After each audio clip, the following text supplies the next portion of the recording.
stepping out. All right, good evening. The hour of 6:30 PM having arrived, I will call to order this regular meeting of the Joint Planning Board and Planning Licenses and Development Committee. Anyone wishing to view a copy of the agenda and supporting materials will find it on the city website. If you are in our audience tonight, you may access the agenda from any mobile device.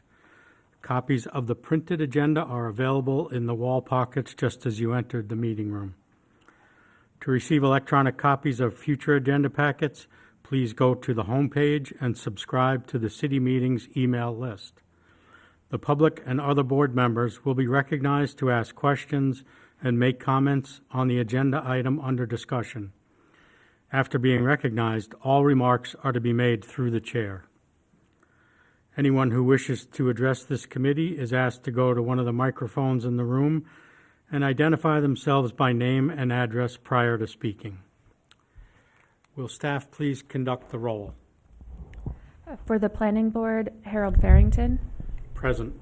Roberta Mastrogiovanni, Mayor Jay Kahn, Councilor Mike Remy, Here. Sarah Vizani, Ryan Clancy, Kenneth Cost, Here. Armando Rangel. Here. For the alternates, Stefan Mayu, Randon Markelin, Here. Tammy Adams, and Michael Hafer. And Mr. Chair, you have room to appoint the alternate as a voting member for tonight. Okay, thank you, Mary. Yeah, I would like to take advantage of that and invite Ms. Marklin to be a full voting member for tonight's meeting. Thank you, Mr. Chair. And for the PLD committee, Kate Bosley, Here. Phil Jones, Here. Bobby Williams, Councilor Ed Haas, Here.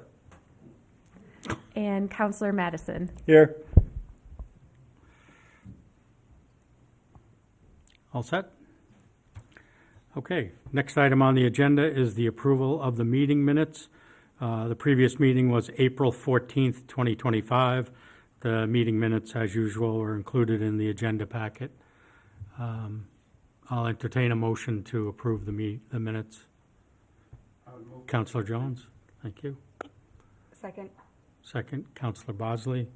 Any corrections, questions? Yep, look good to me. So we'll move to a vote. All those in favor of approving the meeting minutes of April 14th? We have to do a roll call with Correct. Okay, thank you. All right, this will require a roll call vote, Mary. Okay. For the Planning Board, Harold Farrington, Yes. Councilor Remy, Yes. Kenneth Cost, Yes. and Armando Rangel, Yes. and Randon Markelin. Yes. For PLD, Kate Bosley, Yes. Phil Jones, Yes. Bobby Williams, Ed Haas, Yes. and Andrew Madison. Yes. Okay. Minutes are of April 14th, 2025 are approved. Okay. We have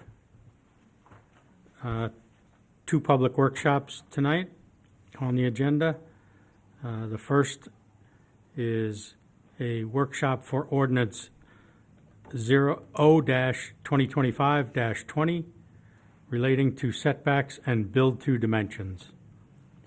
Petitioner, City of Keene Community Development Department, proposes to amend Section 1.3.3 of the Land Development Code to clarify that the front, side, and rear setbacks apply to any building or structure on a lot. Further, this ordinance proposes to amend the definitions of build-to line and build-to zone to state that they apply to any principal structure with some exceptions. Lastly, this ordinance proposes to amend Section 8.4.1.c to state that accessory structures shall not be located in the build-to zone. Okay, so I'll ask, I assume that's you, Mayor, Ms. Brenner.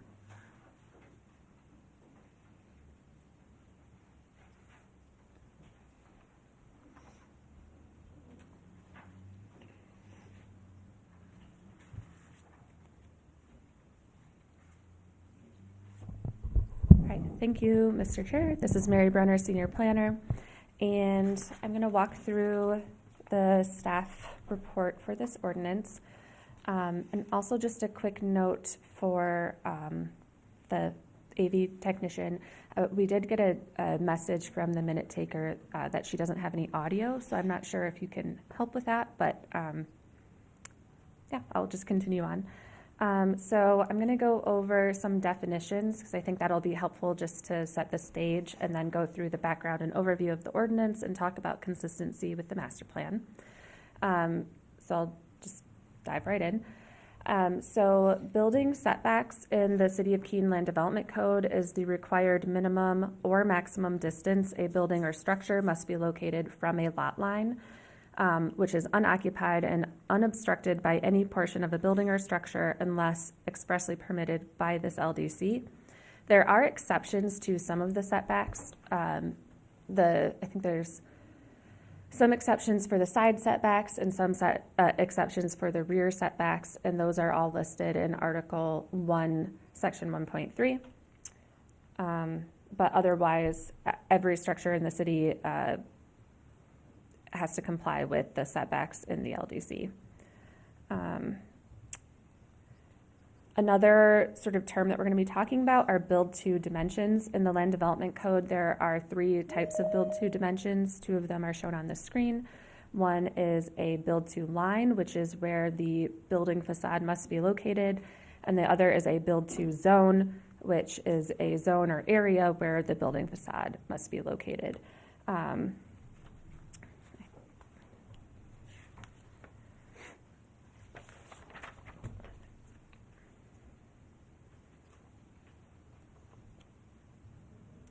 So, sorry, I'm just looking at my notes here. Okay, right. I did want to mention here that the build-to dimensions are newer for Keene. So whereas we've had setbacks in our zoning code for decades and decades, build-to dimensions are really new for us. They were established when the downtown zoning districts were created as part of the Land Development Code adoption in 2021.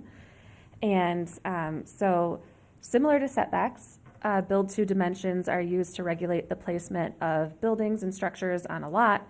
However, whereas setbacks are really designed to ensure spacing between buildings and between buildings in the street, build-to dimensions are really trying to encourage placement closer to the street to try and activate the streetscape, create that building wall along the street, and create that pedestrian atmosphere that you see in downtown areas. They're usually more appropriate for more urbanized areas and where you have existing utilities and roads that are permanently established, so you're not expecting like the road to get widened in the future, for example. It's pretty set in place. And then other things to note is areas where form-based codes and build-to dimensions are utilized are typically where you're going to see more infill development and redevelopment occur. And then the third build-to dimension in our code is called a build-to percentage, which is the percentage of the building facade that must be located within the build-to zone or at the build-to line.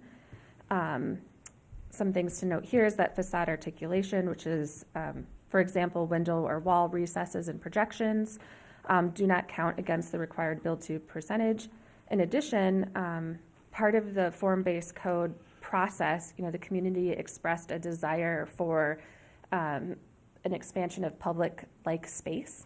And so things like plazas and outdoor dining and other public open space features that are bounded by a building facade that's parallel to the frontage area are counted as meeting that percentage. So for example, you have a building and there's a cutout in the building that goes in for a seating area or something like that. That doesn't count against your build-to percentage because it's kind of like an extension of the public realm.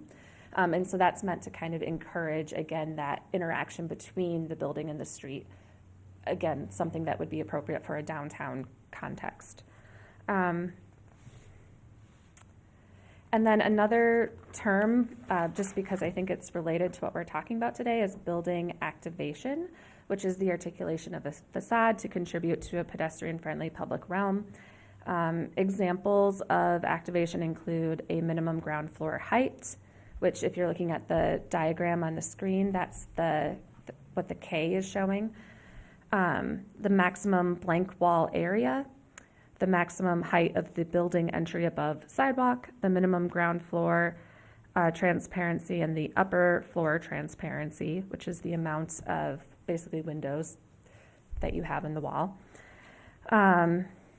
And so what we're trying to do with building activation is to create visual interest and definition in a building's facade by breaking up large flat surfaces with features like windows, doors, changes in material, or architectural details. It essentially involves like emphasizing the different parts of a building. So one thing that is pretty common in these types of codes is to try and differentiate the ground floor from the upper floors, because usually the uses are different for the ground floor and the upper floors. Really making it clear, having direct entries from the sidewalk into a business is another sort of best practice. So yeah, I can talk about this more, but I just wanted to highlight that. Another sort of concept is this idea of a principal use. So a principal use is the main or primary use conducted on a lot or located within a building or structure, as distinguished from an accessory use. And a principal building or principal structure is a structure that is central to the fundamental uses of the property and is not accessory to the use of another structure on the same premises. So all of our principal uses are listed in the Land Development Code in Article 8. And all districts, except for our residential districts, allow for something called mixed use. So if you're not in a residential zoning district, you can have more than one principal use on the same property. So even though it's called a principal use, which means the main or primary use, you can have more than one on a lot throughout Keene, everywhere except for a residential zoning district. It's a little bit confusing, so I just wanted to clarify that. And then kind of going hand in hand with the principal use, we have accessory uses as well. An accessory use is any use that's subordinate in both purpose and size to and is incidental to and customarily associated with any principal use located on the same lot. And so I just, the images here on this slide show on the left a typical example of what a residential lot might look like. On the right is a mixed-use development. I think I found this image, it was proposed in Ann Arbor, Michigan, but it looks kind of similar to the types of buildings you might see on Main Street in Keene. It's on the bottom floor, you might have offices, retail, restaurants, and then above you could have offices, residences. So you have a mix of uses within the same building and on the same lot. Any questions about that piece? Okay. All right, so now I'm going to get into the proposed ordinance. So this is this ordinance is being brought to you by staff as a response to a recent ZBA interpretation that the use of the phrase "a building" in the setbacks and the build to dimensional definitions means the first building on a lot. Which is a really big departure from how Keene has approached setbacks for about 100 years. And so I think that it comes back to the definition wasn't necessarily written very well. And so while the intent was for setbacks to apply to all buildings, the ZBA has interpreted that using the phrase "a building" in the definition muddies the waters, and so they asked staff to clarify that language. So we're bringing it back to you with the proposal basically to make it clear that the setbacks apply to all buildings on a lot, unless it's expressly given an exception in the LDC. If there's a setback listed, all structures on the lot have to comply with it. And for the build to dimensions, however, as we've discussed with this board prior, I think at our last meeting, there is some desire to have more flexibility with those. Those, again, are newer in Keene, and so when we adopted the Land Development Code and created the build to dimensional requirements in the first instance, we had never tried them out before. Now that we have a few years under our belt and even just walking through inquiries with people, the build-to zone dimensional requirements do have the potential to limit development on a lot in certain circumstances. And so we wanted to build in more flexibility for that. And so what our ordinance is proposing is that the build-to dimensional requirements, first of all, would only apply to principal buildings or structures and would make it so that accessory structures do not have to be located in the build-to zone, which would provide a lot more flexibility for folks, property owners in the downtown districts. For example, we had somebody come in with an inquiry about adding a Connex box to their site.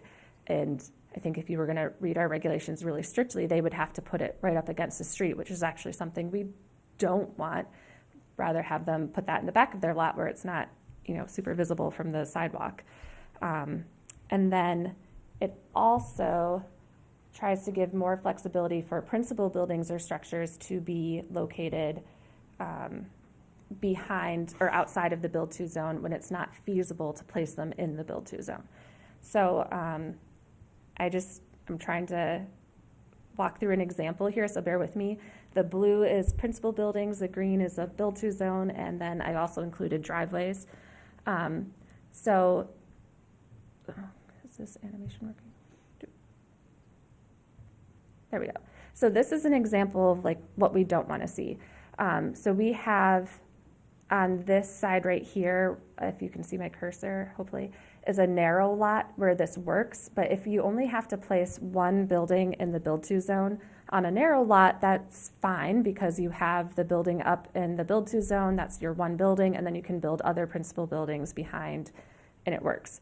But on a lot with wider frontage or on a corner lot, you could have a situation where you end up with gaps in the streetscape, which is what the build-to zone is trying to avoid.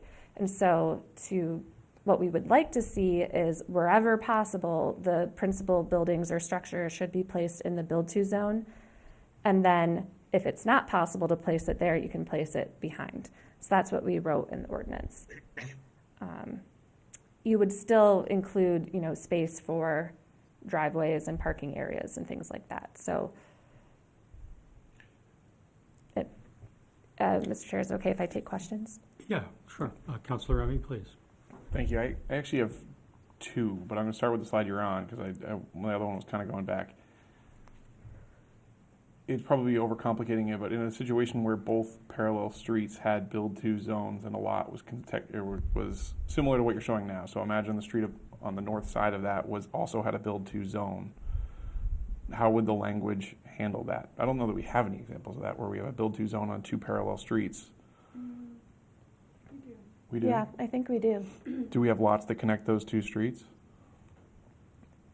I'd have to look through to see, but I'm pretty sure that we do. And I think what you would see is that you'd have to have the building kind of on the corner. And I believe that our regulations say specifically. Sorry, I'm not talking about two 90-degree streets, two parallel streets. So imagine those two streets that go left to right. Oh, I see. Right, so the front and I back of the property. I don't know if we have that.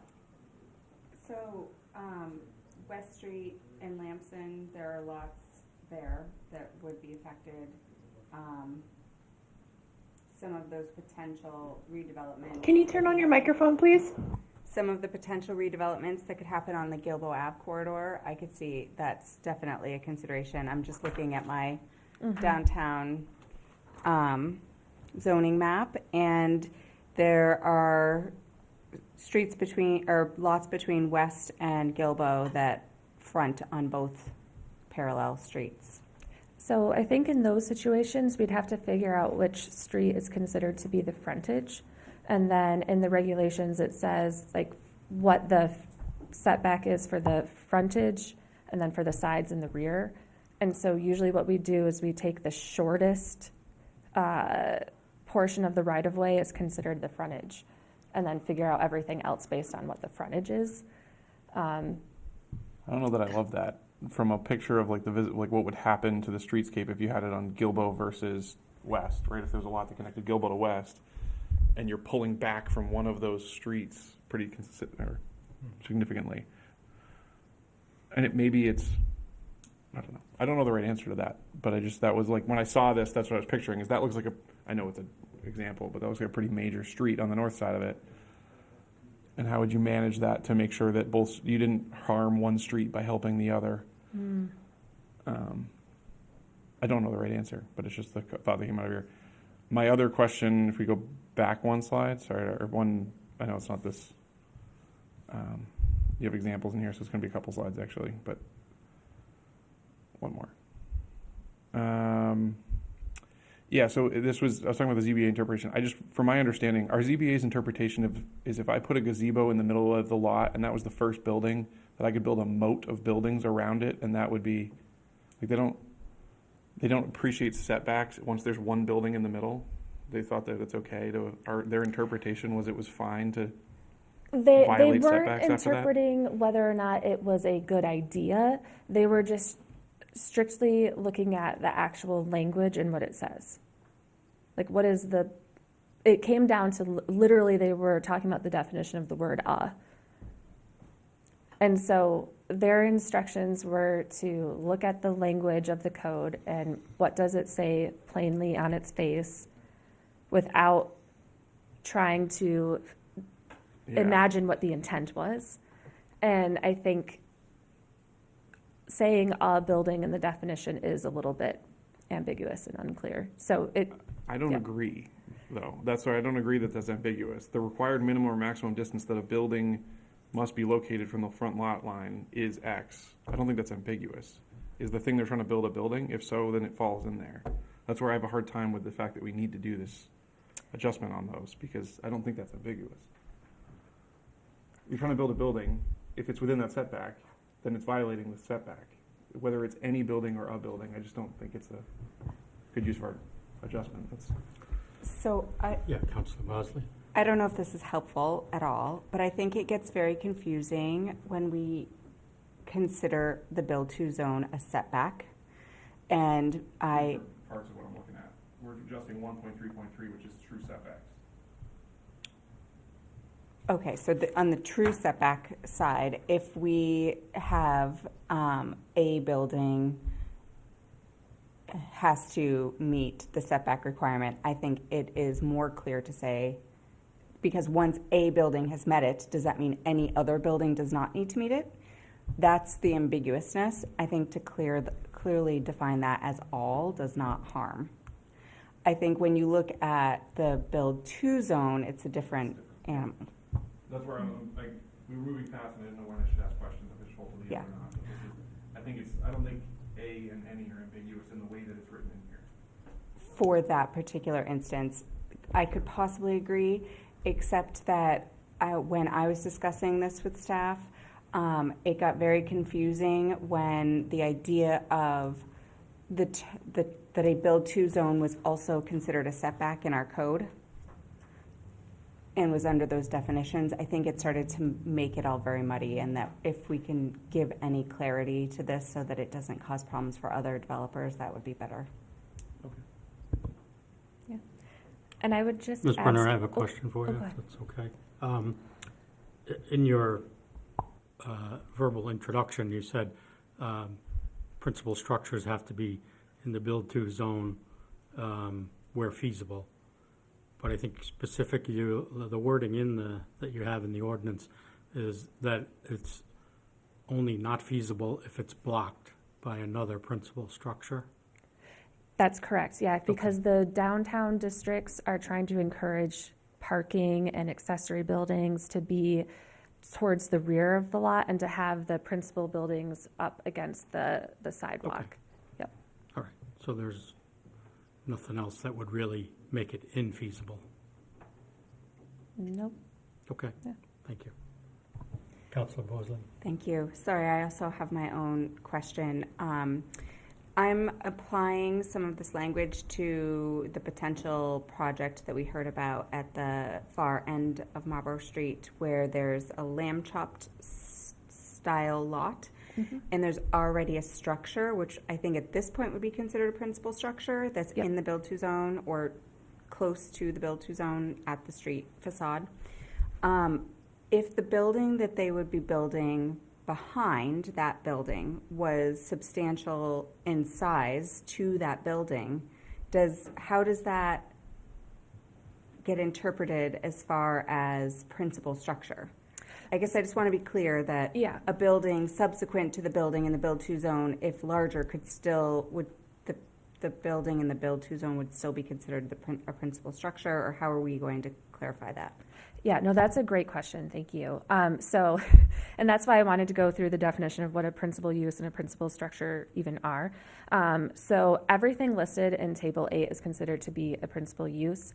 And so anything, it could be, a single-family home, theoretically could be in the build-to zone, and you could put any principal use behind it as long as those are both allowed in that district, right? So the way this is written is just that you have to have a principal structure in the build-to zone, and then if you want to put another principal structure on the lot and there isn't space in the build-to zone because of the presence of another principal structure, then you can put it outside the build-to zone. And it doesn't say what those principal structures are, just that they have to be a principal structure or use. Can you show me where the definition of principal structure is? Because I recall when you were just reading it to us that it said that the building needed to be, the size of the building was a consideration. I just want to understand that. So, principal building or principal structure is a structure that is central to the fundamental uses of the property and is not accessory to the use of another structure on the same premises. Where are you reading that from, our packet? I'm reading it from my notes for the presentation, Okay. but it would be in the LDC under Article 29 is where you would find the definition. That's where I pulled it from, either there or Article 1. All right, I'll hold my question for a minute until I can get some clarification. All right. Counselor Jones? Thank you, Mr. Chair. Mary, so if it's an accessory or not an accessory, is it called secondary? So What's the name for something that doesn't meet the definition of principal? So if it's not a principal structure, we would consider it to be an accessory, or it could Accessory, be okay. a second principal structure. So you can have more than one principal structure or more than one principal use in a non-residential district. If it's, you can only be an accessory use if it's accessory to something that's a principal use on that same lot.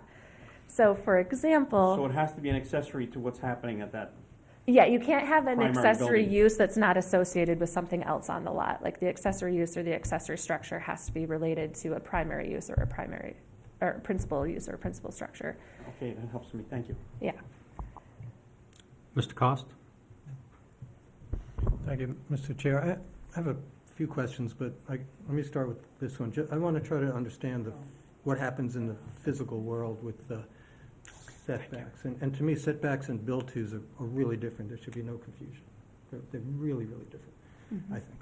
So in this case, the setback is a minimum setback. So if I have a 150-foot deep lot and a 40-foot wide building, I could put it at the rear setback and would give me 100-something feet in front, right? That's meeting the setback, minimum setback. I'll have all that grass or something in front of it. Then if I do a second building, it could go anywhere as long as it's not in front of the setback line. So it could be in front of the principal building, it could be anywhere in that big grass area where the building's in back. That's basically what the setback does. I think we have some limitations on parking, but other than that, yes. Okay. Yeah.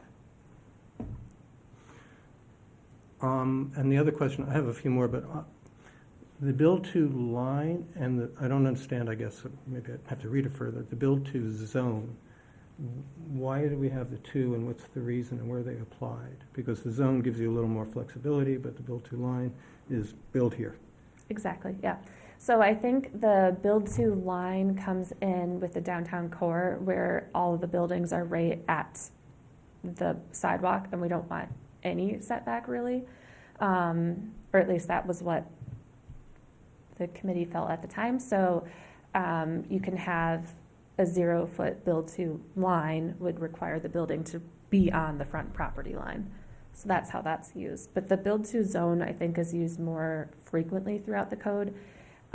Sometimes it gives only a little bit of flexibility, like a 0 to 5 foot. Sometimes it gives 0 to 20 feet.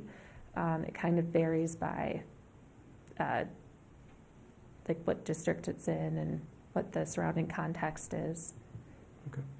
Well, can I- one more, just. Yeah, go ahead, Mr. Costa. So then, I'm looking at the language of the proposal. See, the Bill 2 line is recommending any principal building or structure be located at the Bill 2 line. The zone says all principal buildings. I'm trying to, I can't understand any or all. They're being treated differently. And Yeah, I think with the build-to zone, we were, as staff, trying to respond to the conversation that we had with you at your last meeting about adding in more flexibility for development to occur outside the build-to zone when other buildings have already been built in the build-to zone. My understanding from this committee was that you all felt that you didn't want to prohibit or deter development from happening on the other part of the lot, but you still wanted to make sure that the build-to zone was being built in to create that street facade. So this is our attempt to get there. okay, I'm just struggling with any and all, and because they seem like they'd be kind of handled the same way. One has flexibility. I think that they're both, I'm trying to remember Just one second. But that's okay. Yeah. We can- which one. So if one says any building and one says all buildings, Yeah. I think they both pretty much mean the same I know, that's why I'm thing. wondering why they're different. No, I don't think that was Okay. intentional. Just one sec. Counselor Haas, did you have your hand up? I did. Thank you, Mr. Chair. Mary, I'm reading in section E that principal buildings or structures may locate outside the build-to zone only if they cannot be located within due to the presence of other principal buildings or structures. I'm curious as to what kind of structures might there be sitting on a lot that would prevent the second principal building from coming out to the build-to zone or the build-to line. In my nightmare, I have a parking garage visualized, but I don't think we have anything like that. Pools, signs, I think that's how we define structures in the Land Development Code. Yeah, Do you have so any idea? Go ahead. I was just say, so yeah, that's why we wanted to use the phrase principal structure. Because if you just say structure, it could be an accessory structure like a sign or something like that. And so we wanted to clarify that it really needs to be a principal structure. And also we want to give property owners the flexibility to not have accessory structures in the build-to zone, because I don't think that was ever the intent. So I think it's good to just make that clear. You know, if somebody wants to put a shed or a garage or, you know, whatever on their property, forcing them to put it up against the street didn't make sense to us. So that's why we put that in there. Yeah, no, I agree. I think I've run into this once before where I would phrase it principal buildings or principal structures, and not leave the structures as a separate or. Oh, I see. Okay, yeah. I think we meant to say principal, like we're saying they both need to be principal, but Yeah. that's a good, we can add in the word or principal. leaves it out. Yeah. Yeah. Thank you. Counselor Remy? If they can misinterpret a building can't be in the setback, then they can misinterpret any building. Because if any building is not meeting it, then, or any building meets it, then any other building doesn't have to. But that's So, the and point. it's like, it's the same problem to say a building meets it or any building meets it. So once one meets it, the rest don't. So I just don't know. No one can write a contract without understanding intent, and that, like, it'd be impossible to write it. So that's where I think to your point, you have to write all, because all buildings must meet the setback requirements, but then because we're defining setbacks and build tos in the same section, you need to break them apart and make them completely separate. Because otherwise your setback is the minimum, the minimum distance from the edge, the build tos are the maximum distance from the edge, and you have to separate them, because if they can misinterpret that way, then there's nothing you can do to code around it besides break it apart.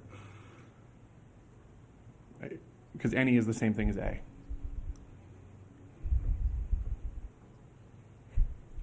And we don't want all for the build to zones, right? That's what we were talking about. We don't want all buildings must meet the build to zone. So we can't put all in that section because it talks about it in the same 1.3.3 talks about both. Talks about it as a minimum or maximum as defined as a setback. So the way the code is written is it has building setback is sort of like an umbrella definition, and then underneath it, it more specifically defines what a front setback is, a side setback, a rear setback. And so I think there's the building setback talks about a minimum or maximum. I think that's where that same section is where it also defines build to dimensions, but they are separate from building setbacks already. They're just in the same like general section that's called setbacks and build to dimensions. So I think there's opportunity to separately define setbacks and build to dimensions. Yeah, I think if we don't break those apart, that's exactly what because it doesn't have like, here are 3 rules about setbacks and then here are 3 rules about build to zones. It's one section that talks about minimums and maximums, all defined as setbacks. Yeah, Mr. Chair. Councilor Bosley. So the way I'm reading this, and I'm on page 28, are you looking at that, Counselor, 28 of of our packet? Oh, I was looking at page 30, where it's in the context of the LDC. Ah, okay. So let me find page 30. No, it's 30 of our packet shows the LDC format. Okay, so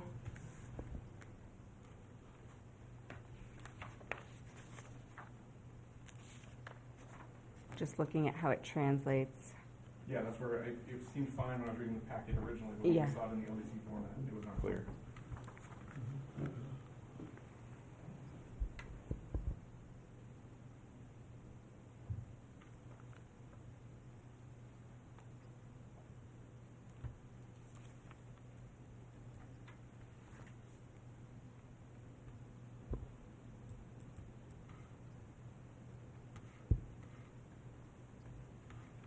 Okay, so Mary, if you can find page 30 of our packet with us.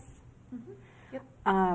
In the staff memo, when you're clarifying, it is much clearer to me, which is page 28 of our packet. That shows the letter A, building setbacks, and it clearly identifies front setback, rear setback, side setback, as you explained. And then it has section C, build to line, and E, build to zone, where it breaks out each definition and what the intent is. When you move into this LDC version with the graphic, it doesn't clearly spell out, and I'm quickly perusing this, the build to zone and build to line definitions as nicely as it's written in the prior 2 pages. Can you show us where it is more clearly outlined Yeah, I'm in looking this at text? this. I think that it kind of skips a page. So if I'm looking at page 30, it goes on the right-hand side, you have 1.3.3 setbacks and build to dimensions, A, building setback, and then it goes 1, 2, 3. Yep. Skip page 31. There you go, that's why. Yeah, skip page 31, sorry about that. And then page 32, it goes to 4 structure setback exceptions. And then it goes to, 31 even actually gets us to 8.3.8. So, okay, never mind, this is jumping all around, so it's hard to read it this way. I don't know what the complete text of 1.3.3 is. it's just that one page you have to skip. So then it goes into structure setbacks. So And then it goes to 5 is where it goes to build to zone. if you get to page 32, Counselor, you start at letter C. Got it. Yeah. Page 32 of the 32. packet.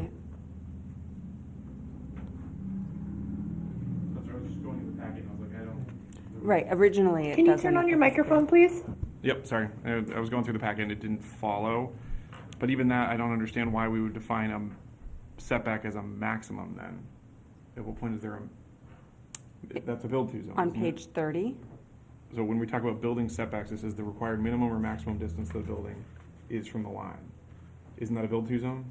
so this was my original question, because I don't think there would be a maximum, how that would apply, but the explanation, I believe, was that the term setback applied to build-to zones in general, even though they have their own distinct definition, which is very unclear to the layman. Yeah, and that goes back to the any or a, right, of like, once, if you're talking about that maximum, and you're saying that it's okay for a second principal building to be different, well, one building is meeting it, therefore any building is meeting it, or a building is meeting it, therefore all the other buildings don't have to. It has the same problem as the original interpretation if they read it that way. Right, so you almost should strike maximum. Would that solve your problem? And you need to say all, if they're really And gonna you need to say all, yeah, it's the minimum and all buildings must meet this minimum for setbacks. for setbacks. I agree. May I ask a question? Yes. So I think that part of where some of this confusion comes in as well is that in the districts that have build-to dimensions, in the table that shows the dimensional requirements, it says setback 0 to 20 foot build-to zone, or front setback 0 to 20 foot build-to zone, or yeah, it's very confusing. So I think that that change to me makes sense. I'm not seeing any like repercussions, but we would need to go through the code and sort of clean it up, I guess, and make them very separate from each other. I think that would be a good idea, and it would help with this confusion. And even putting a 1.3.4 that, or 1.3.3D that says, for an abundance of clarity, the minimums apply to all buildings on a structure, maximums apply to any building on, or to whatever. If you need to include maximum somehow, then define that the minimum must apply to all buildings on the structure, or on the lot. Because that's really the intent, is that the minimums need to meet everything, the maximums are different. Right, and so I think that, and I had expressed this, I think, when we talked about this too, because this is, to me, these things are very separate, and how, you know, in the planning world, these terms might be interchangeable in some way, but to people who are trying to use the code, and obviously now we've had the ZBA weigh in that this gets a little ambiguous, and so the more clarity that we can give it, the better. I would feel more comfortable if we went through and sort of scrubbed the code where we separate these two terms, because they're completely different intent. I do not want someone to build something that meets a setback and then come and find some way of saying, well, I have one principal structure that meets this setback, so I don't have to meet any other setbacks on this lot with other principal structures. I don't want that to be unclear. So setbacks always need to be honored unless there's some sort of variance granted. Build-to zones are a different animal and should be treated separately and defined separately. Mm-hmm. Thank you. Mr. Cost? Thank you. I don't know that there's a so it sounds like we're saying there is no maximum setback. It's a minimum setback. And then the maximum is you're off your lot, or you're hitting against the rear setback. There is no maximum setback. This is And where on it the gets build-to, but on a muddy. build-to, that seems very definitive. The build-to line is here. So there's no maximum or minimum. You build there. And if it's a zone, you build within these 5 feet or something. They're very definitive and very clear. And we could write it that way, I would think. We should. Yeah. I think if I had to guess why the setbacks say minimum or maximum, that they were trying to include the build-to zone in that. That's my guess. And I don't know necessarily why, what the reasoning was for that. The consultant that wrote the form-based code, helped us write the form-based code, works with a lot of other communities, so it might just be like language from another community, and then at the time, it seemed fine. But I think it definitely could use clarification, and I can't think of any reason why we would want to say maximum, to be honest, so I'm fine with striking that. Yeah. But if I can follow up, Yeah, Mr. Chair. Councilor Bashir. I would also then give staff advice to find those other areas where the language refers to a build to zone as a setback and clean that up as well so that we can separate these two things from each other. Yes. Councilor Remy. Thank you. And this is turning more discussional, but it's that it is a maximum setback. I get that a build-to zone is that you must build within 10 feet, which means your maximum setback is 10 feet. It's just hard because we want all buildings to meet the minimum, but at least one building to meet the maximum, right? It's like you want all buildings must be at least 5 feet from the edge, but as long as one building is within the build-to zone, then you can have another building that's further back, but still meets the minimums everywhere, but it might not be within the front setback. Right. For So, build-to zone. So it's like, you need to meet the minimums, but the maximums, only one primary structure needs to meet the maximums, and it gets really complicated trying to push them together. so I think that one tune-up to that would be that, and was it? So I think what we're trying to show, this slide is showing I think one. if only one. Paul, yeah. But we want, I think what I heard this committee say is that you want to make sure that the build-to zone is populated with principal structures. So on lots where there's a wider frontage or they're a corner lot with build-to zones on both streets, in order for that to have principal structures in the build-to zone, it could be more than one. So that's why we wrote the ordinance the way we did, where it says that it can locate outside the build-to zone if another principal structure is blocking it. And I'm more thinking about the narrow lot example where just Yeah. because that front building meets it, doesn't mean that the back building can go lot line to lot line and violate the minimums. Which Oh, the way I it see what you're reads right saying. now, Yeah. Yep. the front building meets all requirements, the back building can't break the minimums, even though it can break the maximums, right? It doesn't have to be against the build-to zone. It can't build lot line to lot line just because one building meets it. I see what you're saying. Yes, yeah. So yeah, again, I think separating the setbacks and the build-to dimensions definitions will help with that. Yes, agreed. Okay, Ms. Brenner, sorry we kind of deluged you with questions there, and I had the feeling you weren't quite done, so. Yeah, no, thank you. I'm happy for the questions, and I think I'm almost done. So, right. So for consistency with the 2010 Comprehensive Master Plan, the areas that would be impacted by this proposed ordinance include, and I'm thinking specifically of the build-to dimensional changes, would be the downtown zoning districts, which include downtown core, downtown growth, downtown limited, and downtown edge, as well as the commercial zoning districts along Marlborough Street, which include business growth and reuse and neighborhood business. So those are the districts that I was able to find that use build-to dimensionals right now. Each of these districts utilize at least one build-to dimensional requirement, and the downtown districts, at least, are predominantly located in an area identified in the future land use section of the master plan as mixed use / commercial, which the master plan states should have regulations that focus on design, mixed use, so again, more than one principal use or structure per lot, street orientation, access management, and mitigating traffic impacts. So the proposed changes to the build-to dimensional requirements would ensure that the streetscape and design elements envisioned in the master plan and the land development code are preserved, while allowing for more flexibility in developing the interior area of downtown lots. It also clarifies that accessory structures must be outside the build-to zone, which provides property owners with more flexibility to locate accessory structures on their lot without having to place them along the street frontage. And then for the area along Marlborough Street that would be impacted, That's primarily identified as a traditional neighborhood / mixed-use area. And the future land use section of the master plan indicates that this area is well suited for increased growth and density as long as attention is given to compatibility with existing neighborhoods. So what staff is proposing would maintain the conventional setbacks in the adjacent neighborhoods, which allows for predictable growth and maintaining, kind of the status quo.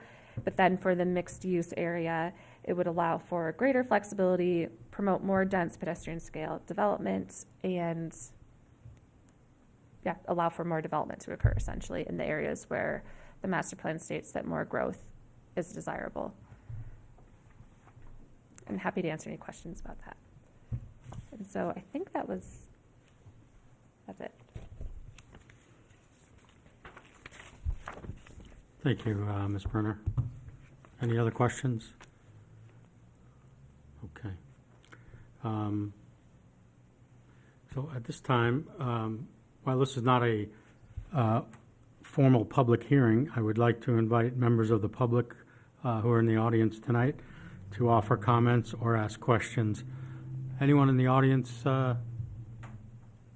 inclined to ask questions or make comments on this proposal?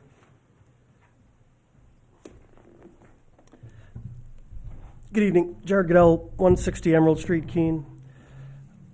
I just have a couple concerns about the language as it's written now, the proposed ordinance, as it relates to the build to line, so letter C, and I think you touched on it a little bit, where it says that any principal or structure must be located.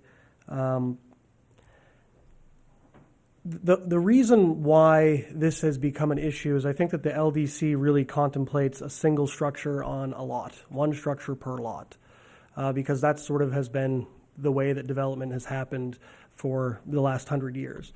Now, smaller structures, multiple structures are being put on single lots. And so I think that this really needs a more holistic look before words like any principal building or structure is used or written.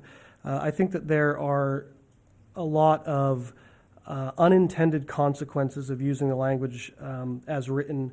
I'm going to move on to build to zone because I think, again, ambiguity is a problem in law or in code or in ordinance, and that's, again, why we're here today.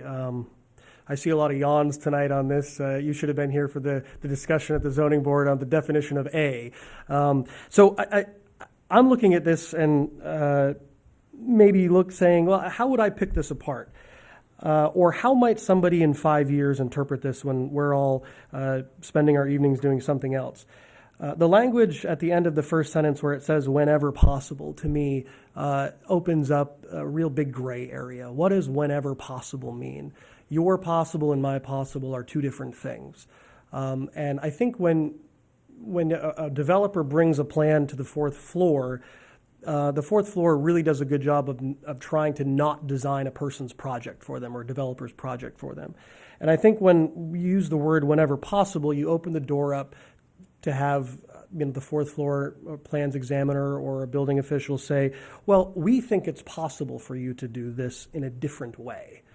And I don't think that's the intent of this. So I think that language needs a closer look.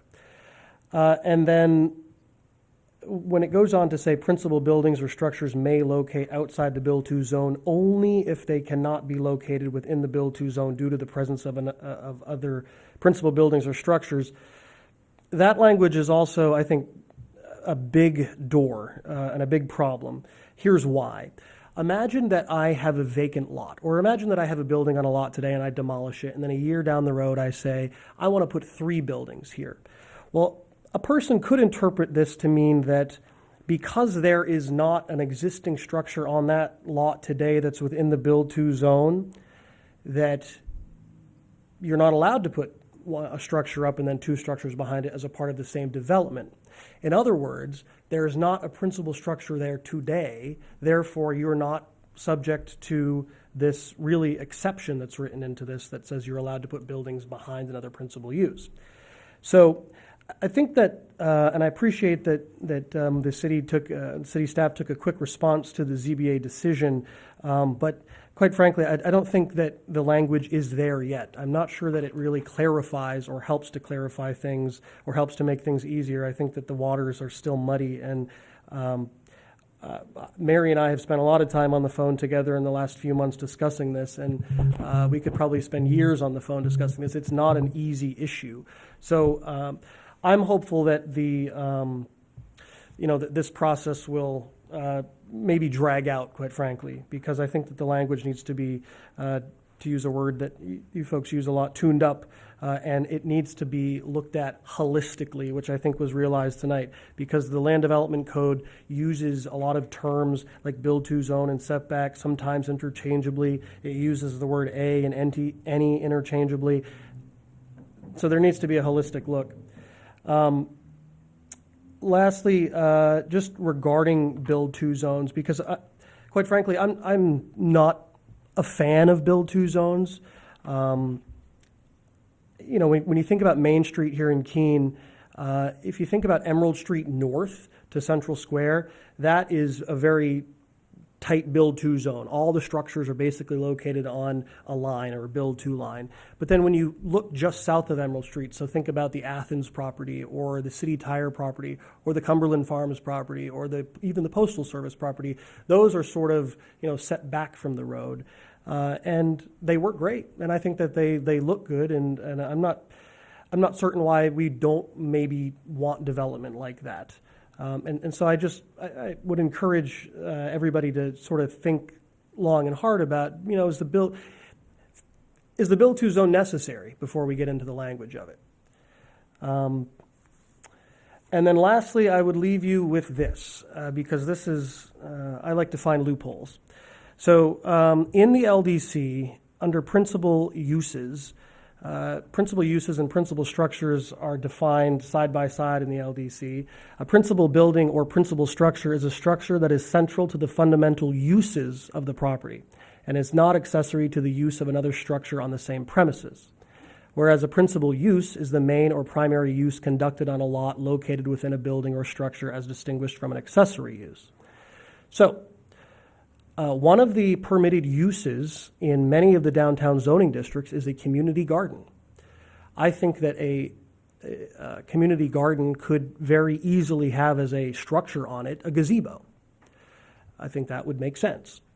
And so could I potentially have as a primary or principal structure, as a principal use on the lot in the front, in the build-to zone, a community garden that I put a gazebo up on? Or how about a greenhouse as a part of my community garden? That's a principal structure with a principal use.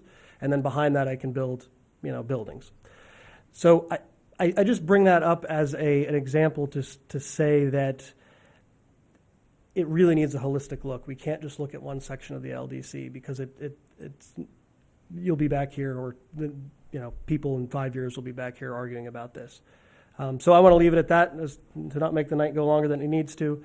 I think that needs a longer look. Thanks. Thank you. Councilor Remy, Thank you. I'm just going into some of the comments from the person who came forward here, Mr. Goodell. I think in the build-to zone section, I think if you can collapse those two sentences into one and you basically strike whenever possible and make it so that it says a build-to zone is an area on a lot measured perpendicularly from the lot line within which all principal buildings or structures must locate unless prevented by, where is it here? Unless they cannot be located within the build-to zone due to the presence or planned presence of other principal buildings or structures. And that way you could say, like, hey, if I am putting together one development that includes a planned structure in that space, that can prevent it, to cover the second point that was raised in there as well. I think that's valid to say that. You're going to plan for everybody's interpretations, I guess. So to say planned, but if you collapse those two sentences together, it gets rid of the ambiguity of whenever possible. I think it's immediately cleared up by the second sentence, but I think putting those into one makes it really clear. That sounds like more than Scrivener correction, so why don't we hold that till I close the public portion? My question was more to say, I was curious for the person who came forward as a commenter if that met the, Okay, sorry, I meant that as a question to say, does that Sure, meet the okay. intent of the, I know I'm doing this to you live, but you're quick. Could you, apologies. May I ask Mr. Yeah, Remy a please. question? Could you just repeat that again, just so you're getting rid of the? Strike whenever possible and collapse the sentence. Strike whenever possible to only, basically. And that's basically, you add in unless. So it's must locate unless they cannot be located within the build-to zone due to the presence of other principal buildings or principal structures or planned principal structures or planned principal buildings. Yeah, so I think that would work so long as the record would be clear, and if this is the intent of the board, that you could take a vacant lot and build multiple buildings at one time as part of one development.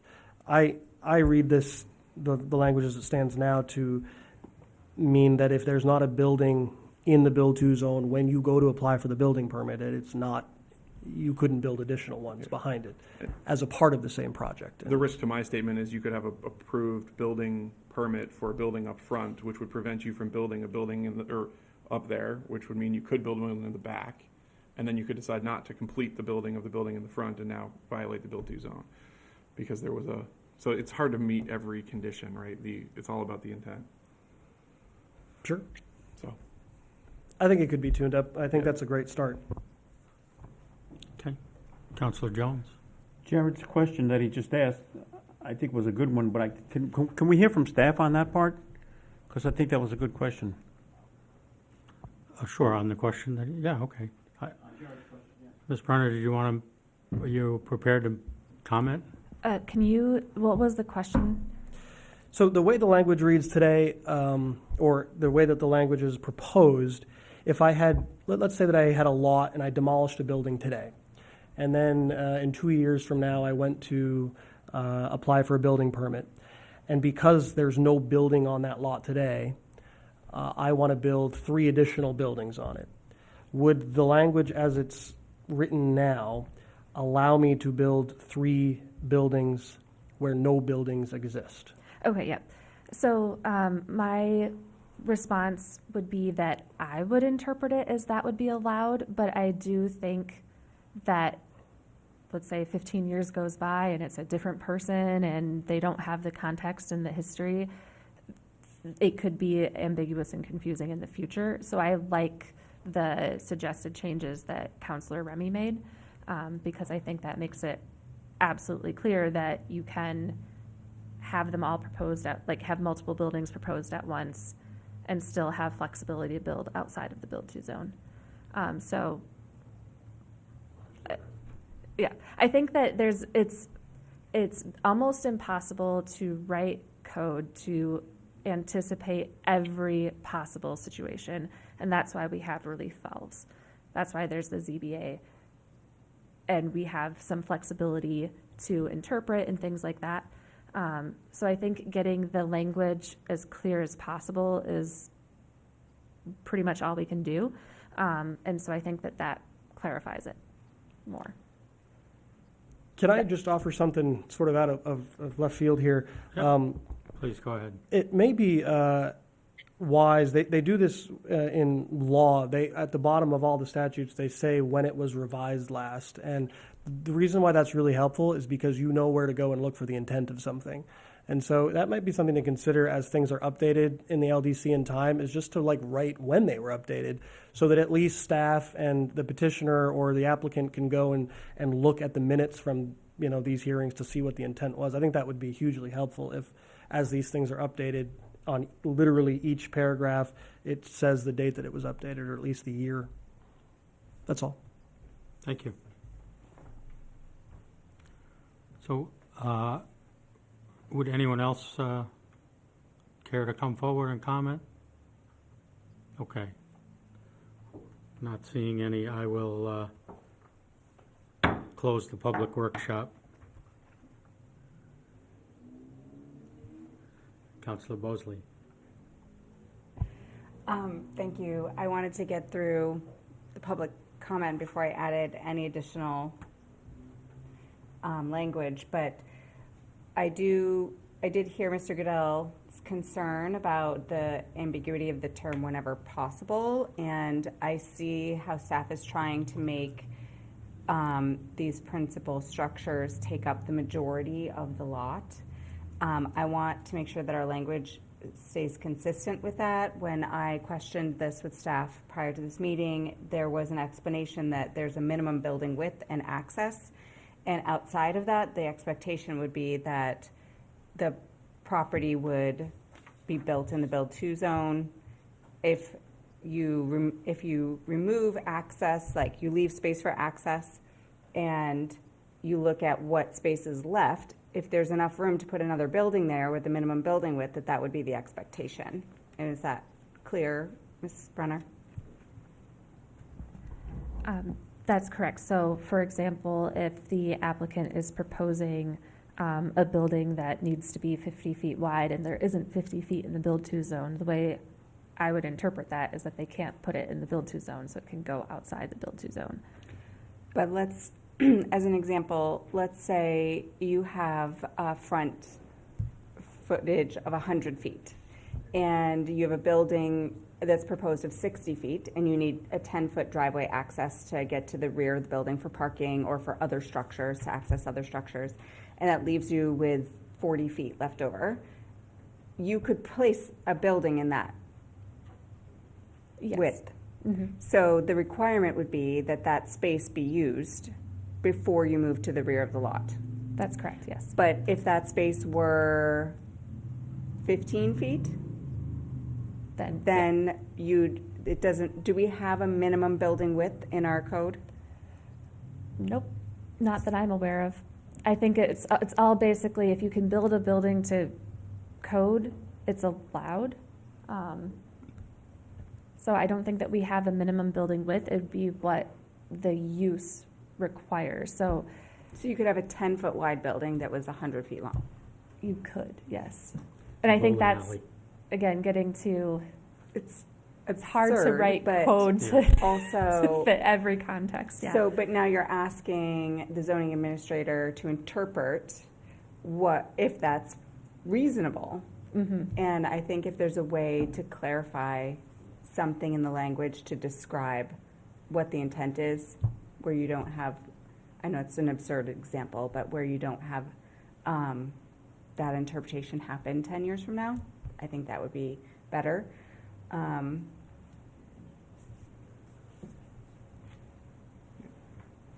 Otherwise, I think that the changes that we're making are in line. Councilor Remy? Thank you, Mr. Chair. To carry on with Councilor Bosley's example, if the petitioner came forward and said, well, the second building I want to build is 41 feet wide, so I can't fit it in there, it's not possible, so I must build it in the back. It's like, well, you could build the building 39 feet wide and it would fit just fine. So whenever possible, or even anything like that, it's challenging to define because it's not possible because the building I designed is 41 feet wide. Well, does that just mean they need to build a narrower building, or do we need to move it because that's how their design is? So it's, to your point, it's really hard to code for every example, and we're getting into nuances. To Mr. Goodell's point, our code is written for one building per lot, right? Like that's what everybody did for a long time, and trying to get into this is making it more challenging. Right, and I do think, and I'm sorry, Mr. Chair, if I may. Go ahead. Yep. I do think that we had discussed percentages of use of the build-to zone and had shied away from that because it complicates things, but maybe it actually uncomplicates things. So I would say that maybe we should consider that. And also, I have a note here because I don't want to let go of Councilor Remy's original point about how do we create language that doesn't detract from the buildings. I think that, there's this huge potential in the downtown growth district for some really great development to happen where you have these lots that extend from one primary street to a second primary street. And I think we need to look at what the highest and best use of those lots are and make sure that we're not gonna be cutting off our nose to spite our face and get like parking lots on streets where we wanna see buildings in build-to zones because they've met that on one primary street. So I don't know the exact way of solving that problem, but I can see there's a potential for a ton of that development in that downtown growth district. Mr. Costa.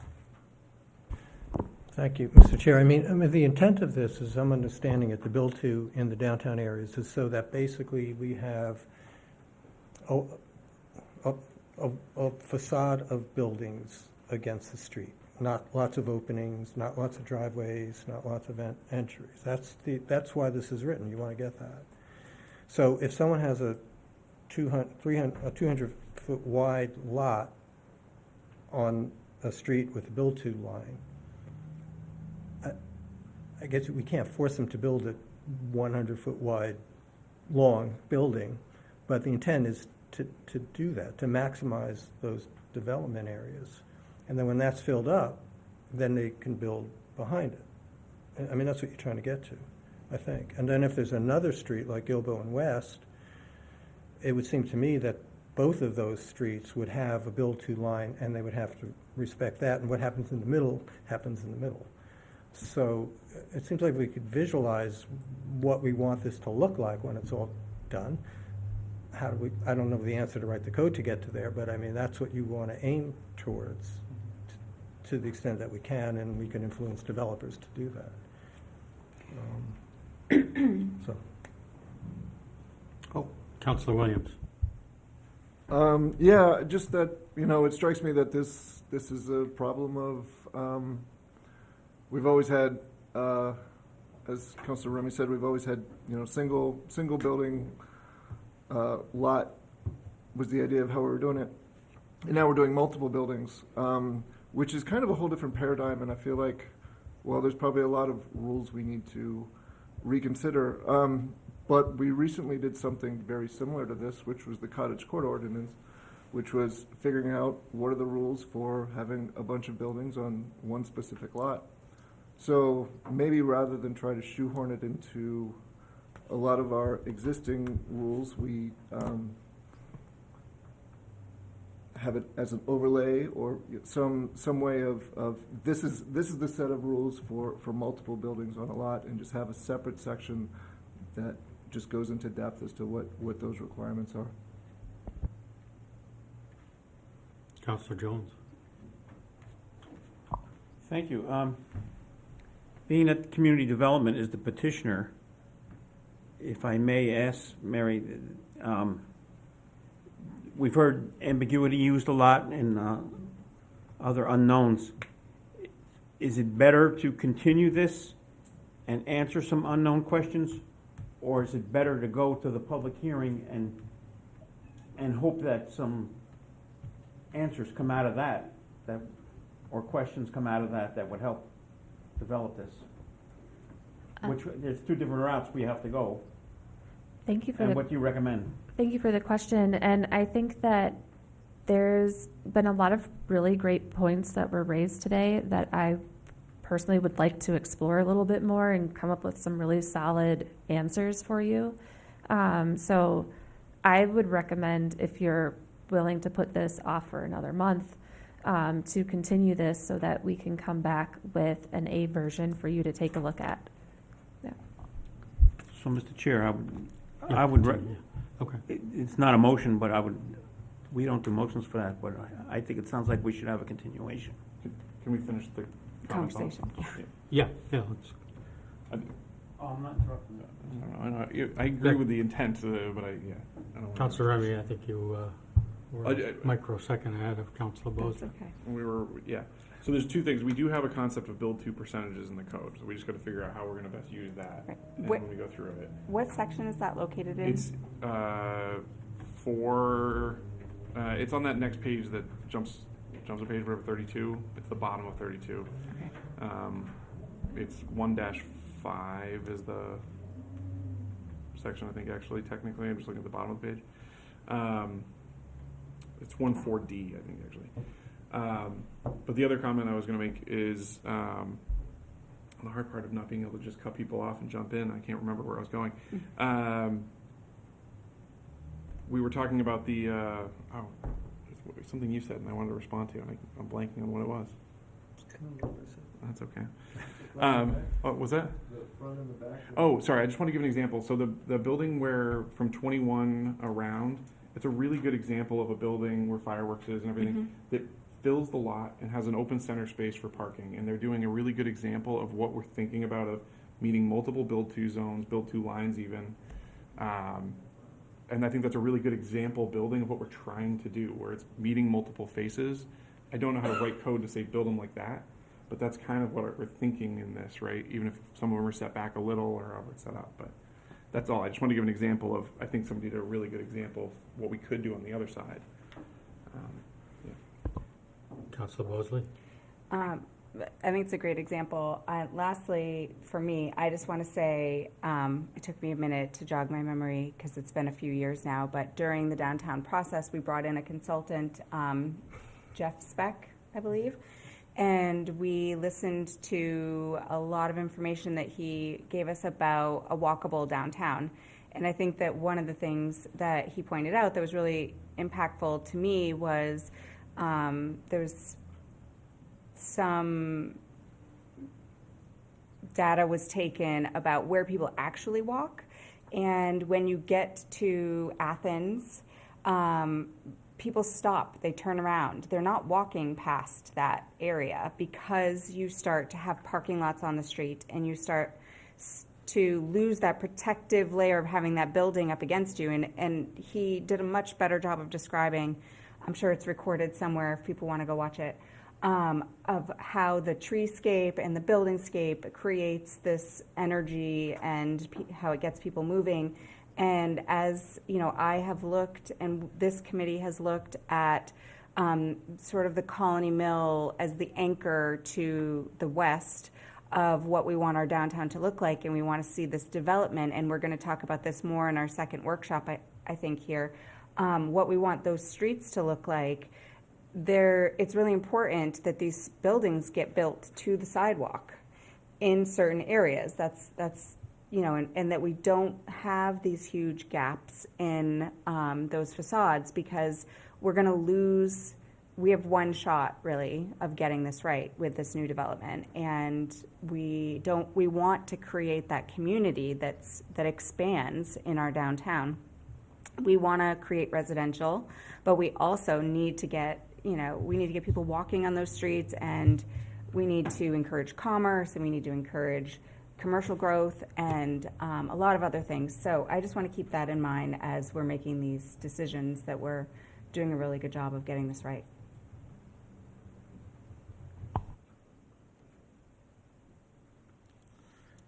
Okay.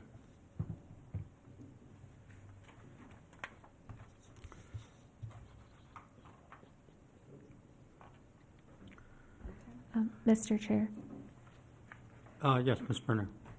I just wanted to say if the board is inclined to continue this public workshop, the next date on your calendar is July 14th. Okay. Thank you.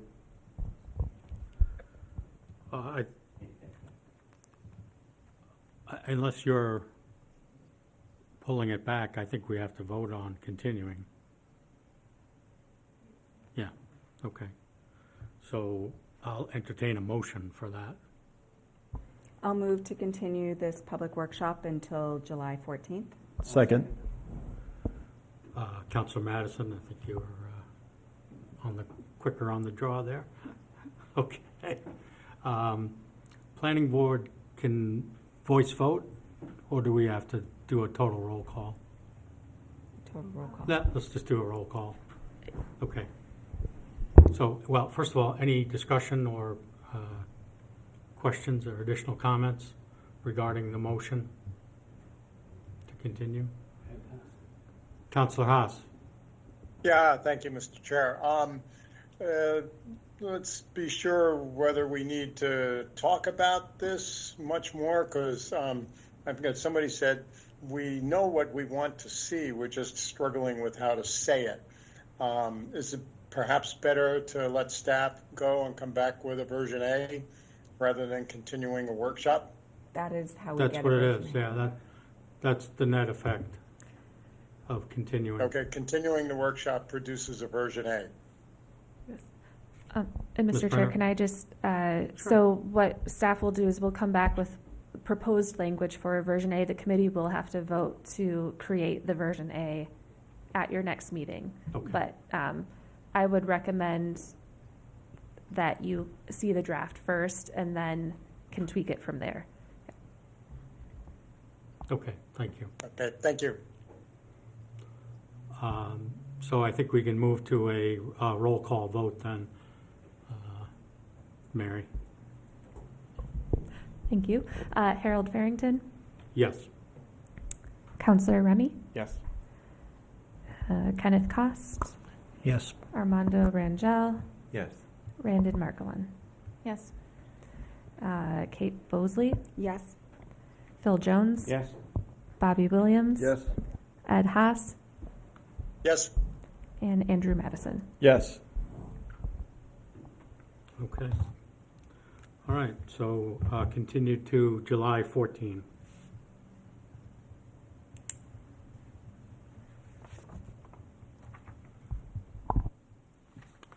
Okay, so we'll move on to our next public workshop. This is regarding ordinance O-2025-15, relating to amendments to the Land Development Code to encourage housing development. Petitioner Jared Goodell proposes to amend various sections of the LDC to modify the definitions of the front, side, and rear setbacks and the build-to zone. Reduce the minimum lot size in the neighborhood business district to 5,000 square feet. Increase the density allowed in the medium density district to 6 units per lot. Allow dwelling units on the ground floor in the downtown growth district for lots with frontage on type B streets, and establish rules for applying zoning regulations to split zone parcels. The sections proposed to be modified include 1.33, 5.3.1, 5.3.2, 8.3.1C, and 19.2 of the Land Development Code. Okay.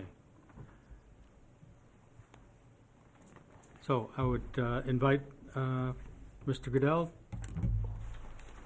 Good evening, Present. Jared Goodell, 160 Emerald Street, Keene. And to the AV person tonight, I've plugged in. I don't know if you are able to see that. So as you may have noted, prior to city staff submitting the build-to zone issue, I had also submitted language on that. I don't want to bore anybody, so I'm going to just skip over that portion of my proposed ordinance because we don't need to discuss that again.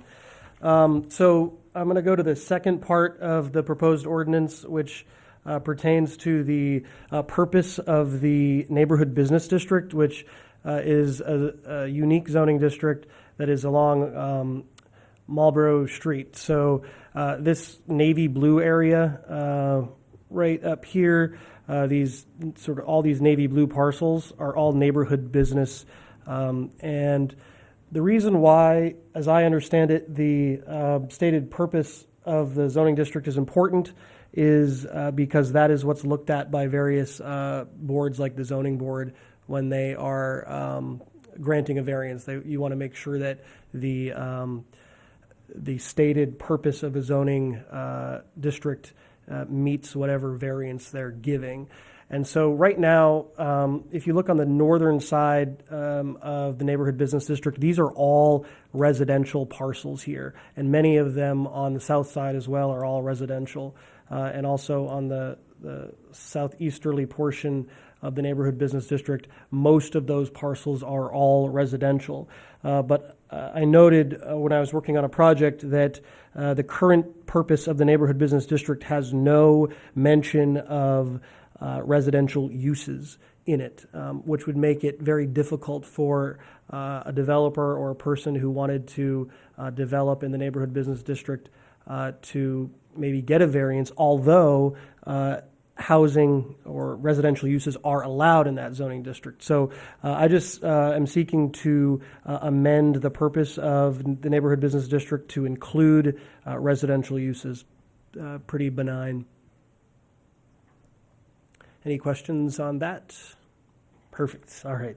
Moving on to the next portion. I just have a quick question sure. for you, because Sorry. that really didn't show up in our packet. You were, with respect to neighborhood business district, you were looking to reduce minimum lot size. So that's number 3. Number 2 in the ordinance is to amend section okay. 531. All right, thank you.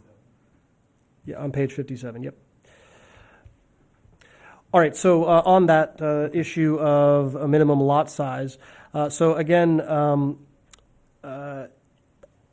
most of the parcels in neighborhood business now are do not conform to the minimum lot size requirement. In other words, if you wanted to do a development and your lot did not meet the minimum lot size, you would need to go get a variance to develop on a lot. And so currently, out of the 47 lots that exist in the neighborhood business district, only 23 of them are conforming.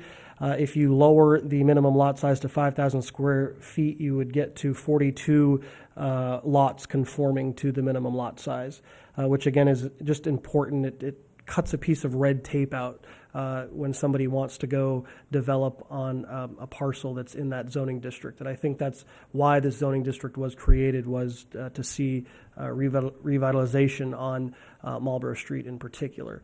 I would hope that it would just make sense to lower the minimum lot size to bring most of the lots that exist into conformity. Any questions on that? All right. Moving on to number 4 in the proposed ordinance.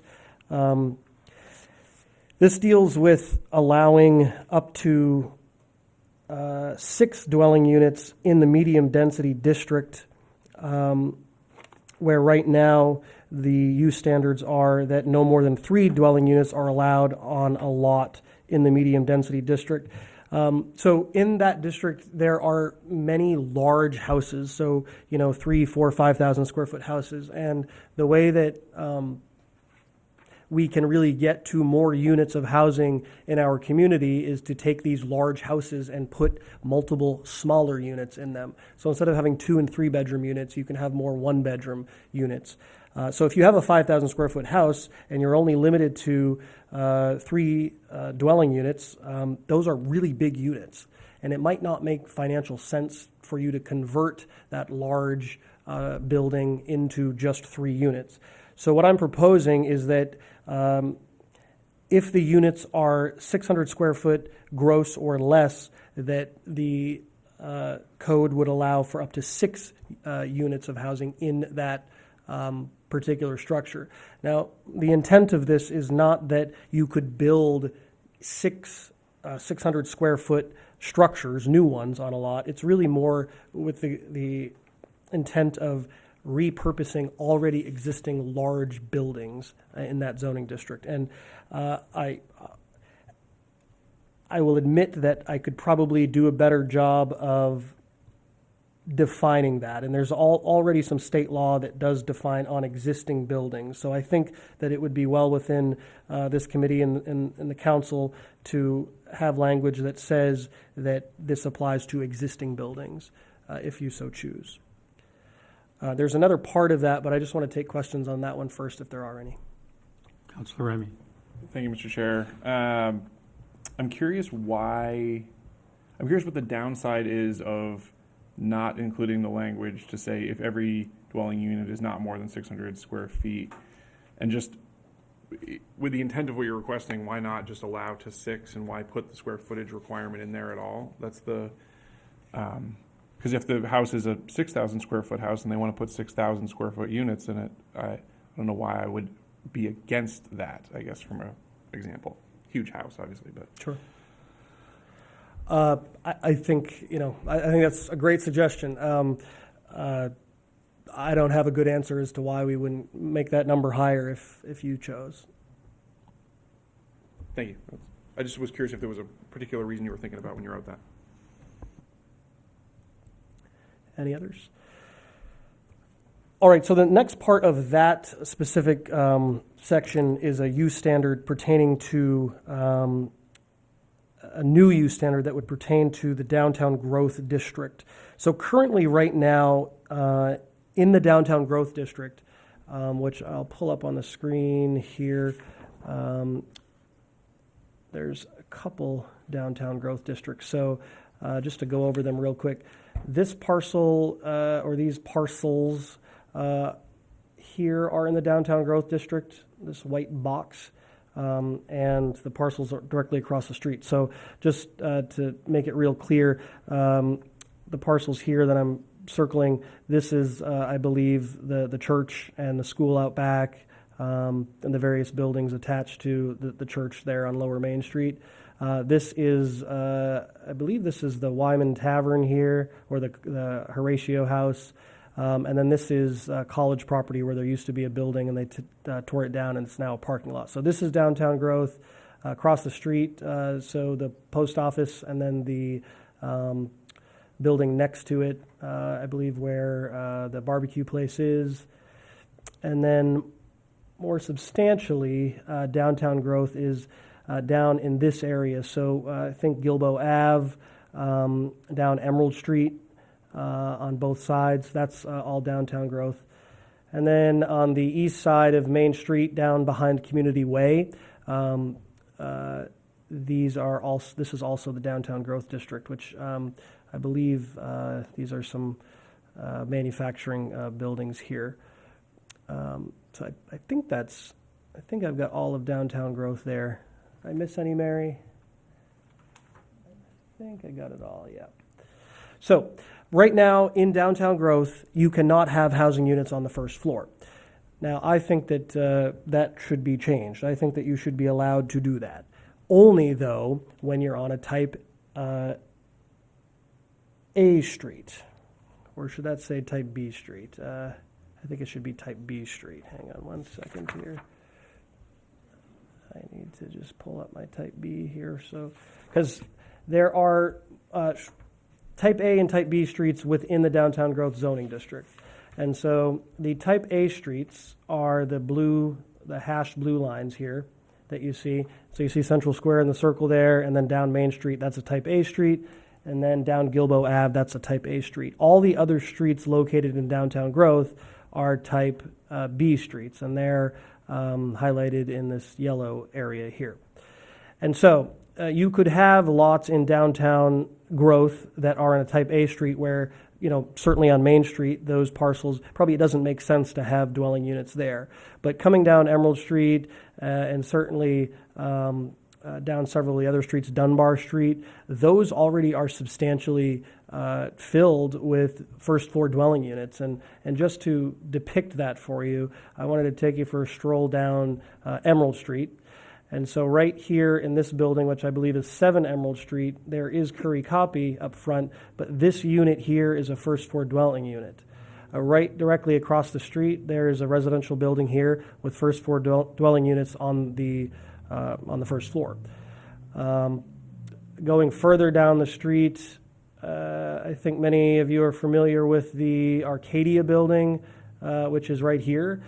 So this has dwelling units on the first floor, which has been there and been quite successful.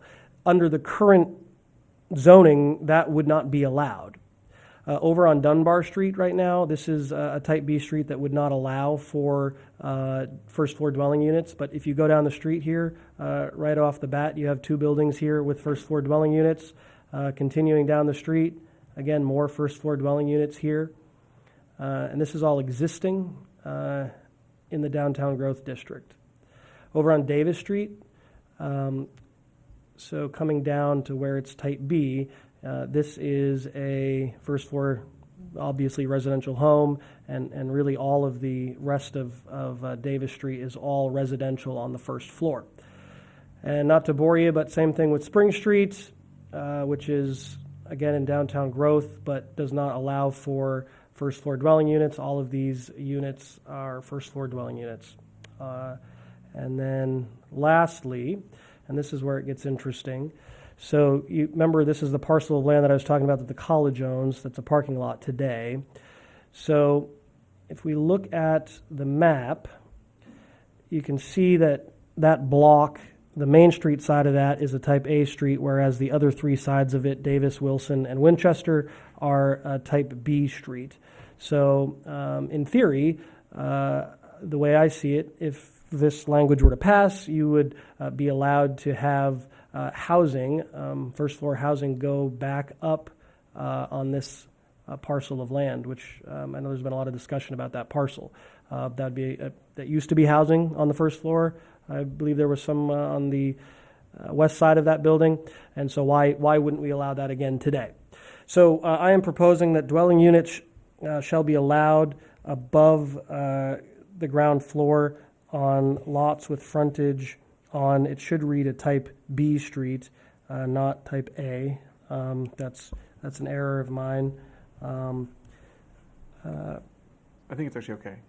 Shall be located above the ground floor. Oh, on type yeah, As. you're right. Yeah, it's a negative. You're absolutely right. So it is correct. So this would, on type A streets, it would prohibit dwelling units like on the first floor, on basically, Main Street here, and then also on Gilboa Ave. So I think that this would go a long way to, number one, again, bring more lots into conformity, and then B, there's existing buildings. I mean, I can tell you that if something like this were to pass, I could use a building that I own immediately within the next couple of years on repurposing the first floor of the building to residential. And I know that there's many other buildings, particularly on the east side of Main Street, that could do the same. Any questions on that one?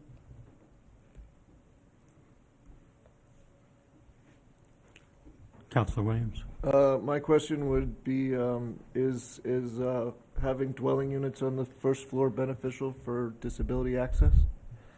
Oh, absolutely. I think it is. And we need more of that, especially in the centrally located downtown area. So a lot of these older buildings don't currently have elevators. They have just stairwells. So I think that that allowing buildings that are maybe not necessarily on Main Street, but that are close to Main Street and that have the bike path and really good sidewalks, having first floor dwelling units would actually be a really good thing for handicapped individuals. Sure.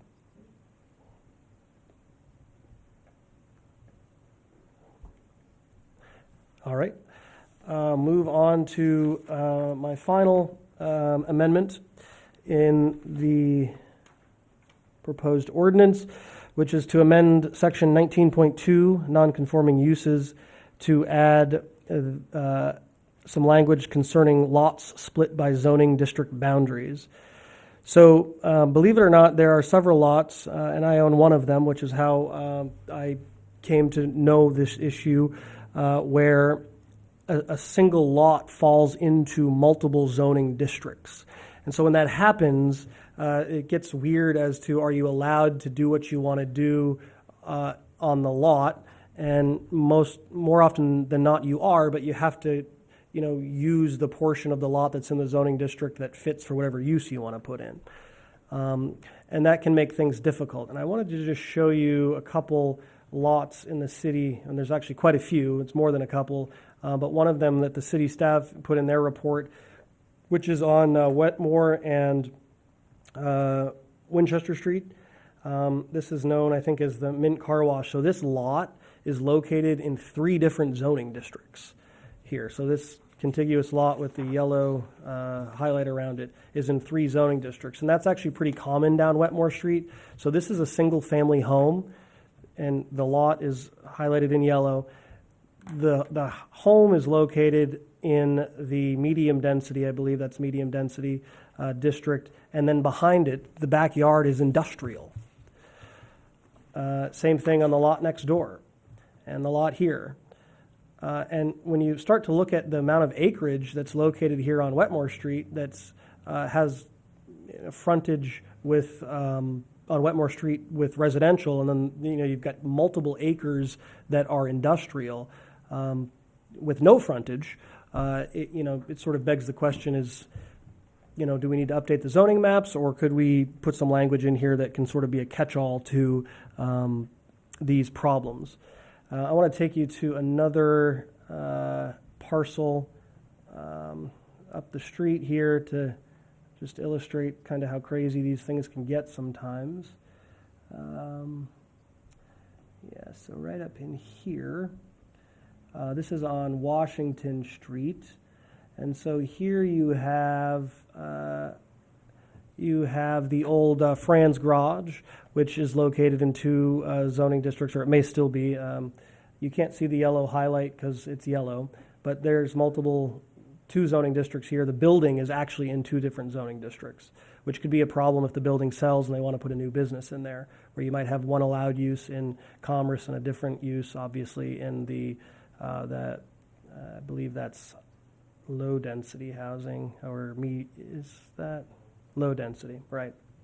And then this is another lot here that I'm going to highlight it so you can see that, the edges of the lot are in commerce, whereas the rest of the lot's in low density. So enough examples there. But what I'm proposing is that when there are lots that are large enough to be subdivided, that the provisions of each zoning district shall be separately applied to the portions of the lot.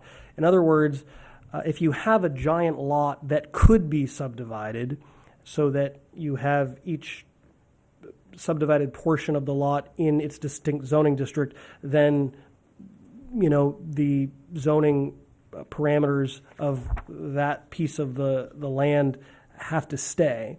But when the lot can't be subdivided because of dimensional requirements, because of lack of frontage, because of lack of acreage, or for any number of reasons, then the lot that cannot be subdivided, that portion of land, should just adopt the usable portion of the land, which I think down on Wetmore Street, those lots don't have any frontage, the industrial portions of them on the south end of those lots, they really can't be subdivided. And so why should they be limited as to what they can do because of really a map draw error? And so there are, as the city staff noted in their staff report, there are several communities that handle this issue differently. I took one community's text just about verbatim. And again, this would be an option. The way that I wrote this would be an option of the landowner. So they wouldn't be required to have the non-subdividable portion of the lot assume the zoning of the parent portion of the lot, we'll call it. But if they wanted to have the lot adopt it for whatever project that they want to do, they could do that.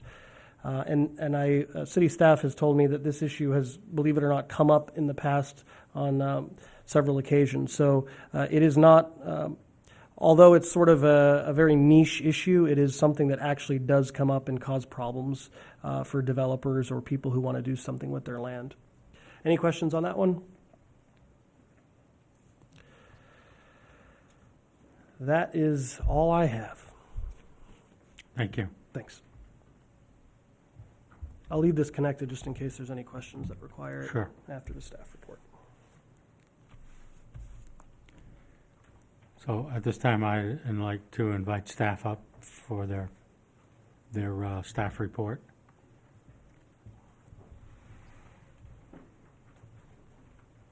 And I'm actually going to show a presentation again, so I'm not sure how that works. So yeah, maybe that's okay. Thank you.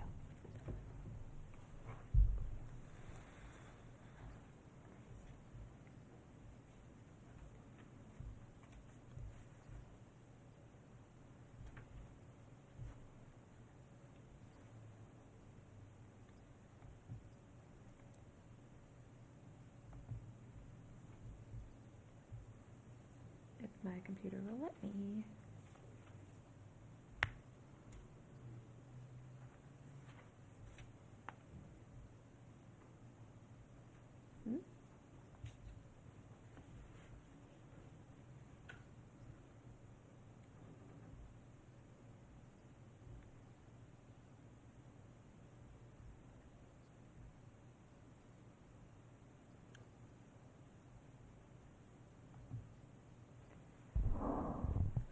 hopefully that'll work. Just give it a minute.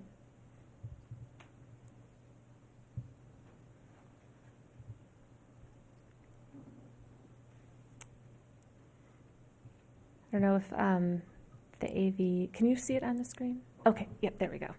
Great. So I am going to walk through the staff report. I'll try to keep this brief, but I'm going to go through all the 5 different portions of the ordinance as proposed. So I'll just jump right in. For the setbacks and build-to dimensions, the proposed changes are to have front setback only apply to the first building on a lot. The rear setback would apply to any building on a lot unless otherwise permitted. Side setback would apply to a building unless otherwise permitted, and build-to zone would apply to the first building on a lot.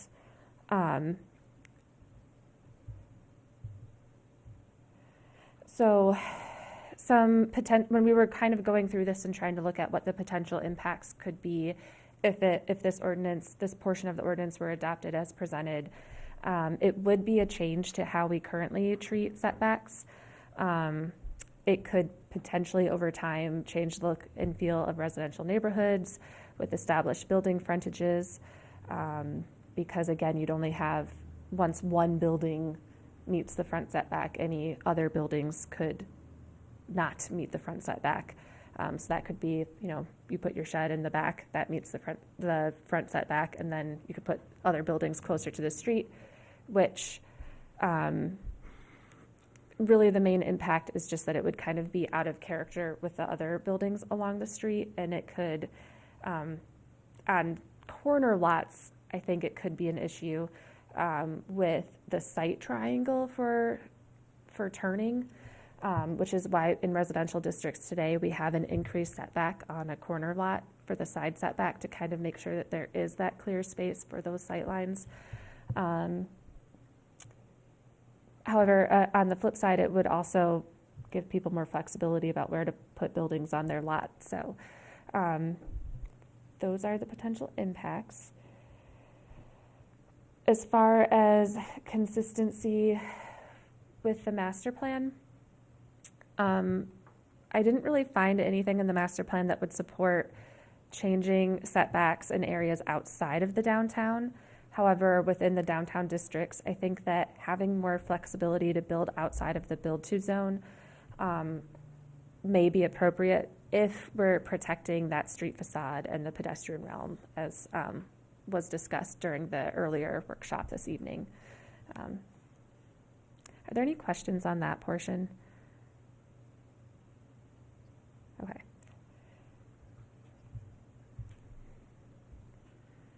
With respect to the neighborhood business district, this is a zoning district with the data that I got from our GIS coordinator is that there's 48 parcels in this district all along Marlborough Street. They all pretty much front on Marlborough Street. I think there's like a few that don't, right here on the Jennison, that's this little side street here.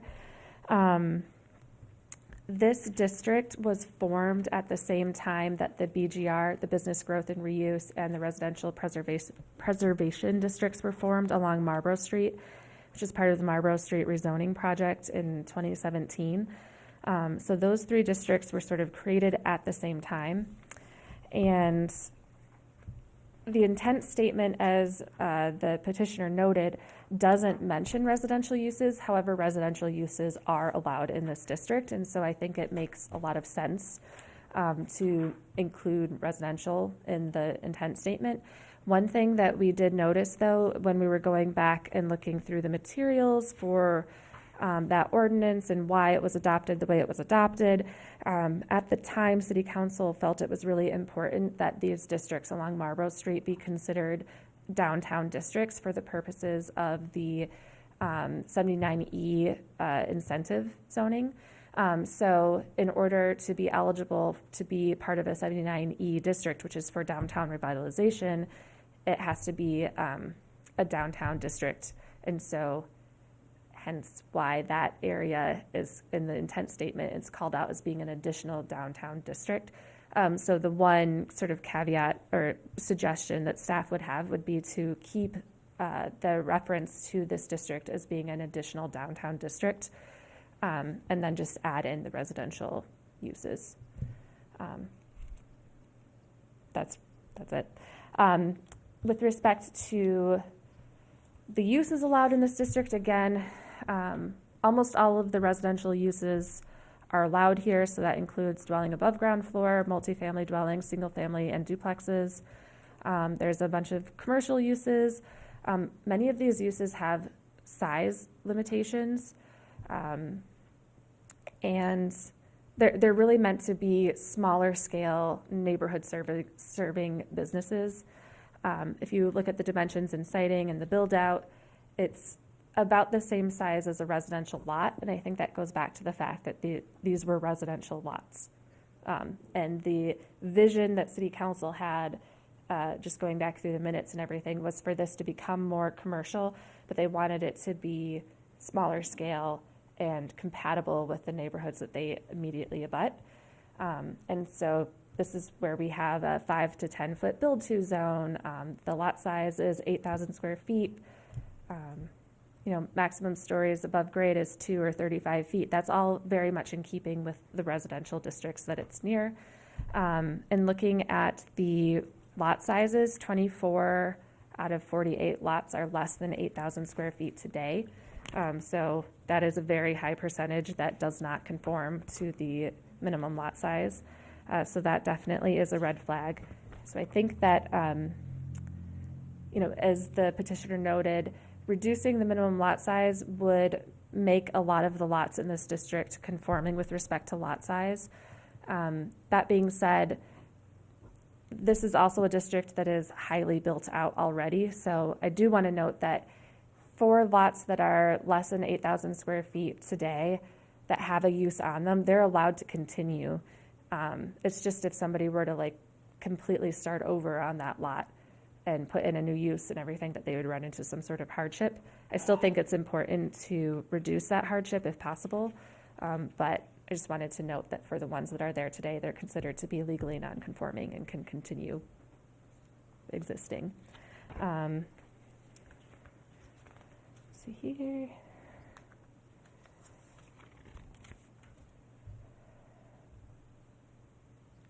So this is the proposed change to the intent statement. So I think something that staff might recommend is to say something more along the lines of the neighborhood business district is intended to serve as an additional downtown zoning district that provides for a heterogeneous mix of smaller sized businesses, professional uses, and residential uses, et cetera, et cetera. So just keeping that reference to the additional downtown district, I think, is important. And then when I was going down the rabbit hole of lot sizes and what that actually means, I think that one thing this committee may want to consider is one of the impacts of going down to a smaller lot size is that it really does decrease the buildable area on a lot if you don't also take a look at the setbacks. So on this screen, I know it's really hard to see, but I'm showing in the table what the current minimum lot size is, the number of lots that are non-conforming due to lot size. So you can see it would go down from 24 to only 13. The maximum building coverage for the minimum lot size and the maximum lot coverage, which is 55% and 65% respectively. So what I'm trying to show here is for a lot that's 8,000 square feet, depending on what the dimensions of it are, the buildable area comes out to about 4,200 square feet, which is a little bit less than what the maximum building coverage could be. When you go down to 5,000 square feet, if you keep the setbacks the same, the buildable area really goes down. So here you have a 1,950 square foot build area. Here where you have a shorter frontage, you have a little bit of a bigger build area, but if for a district with a lot size that is that small, I think it would make sense to reduce the setbacks. So just something to consider.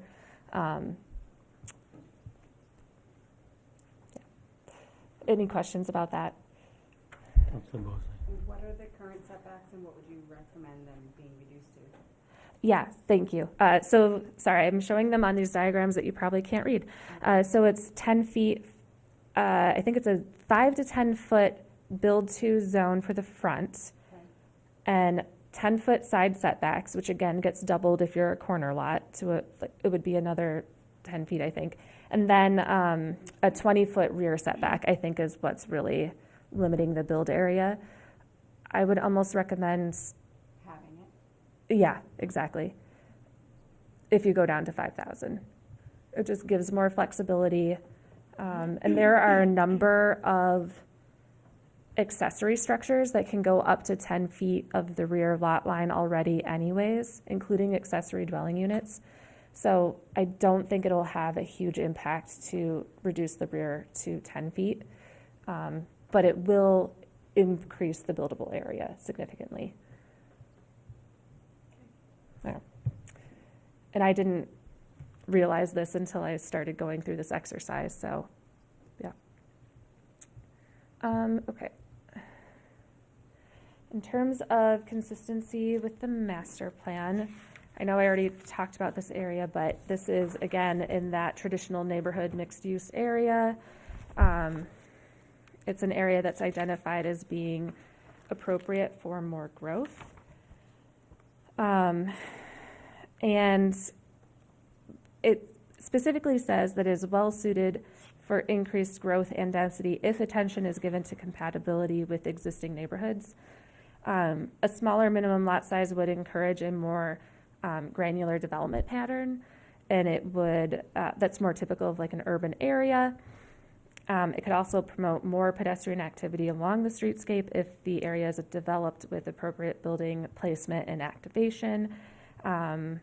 It would, I did note that it would make it so that this district, which is supposed to be a commercial zoning district, would have a smaller lot size than the adjacent residential districts. I'm not sure if that's really a concern or not, but right now, the adjacent residential districts are low density and residential preservation, which have a 10,000 square foot minimum and an 8,000 square foot minimum lot size, respectively. Any other questions about neighborhood business? Councilor Remy? Thank you, Mr. Chair. Can you just go back one to the sizes that you were showing there? I think you can, it's nominal difference. You can get a little bigger than 1950 buildable area if you change the lot dimensions. You're assuming you picked a lot size, right? But it depends on the lot size that's picked, right? There's a way to get to a slightly larger, depending on exactly what it is.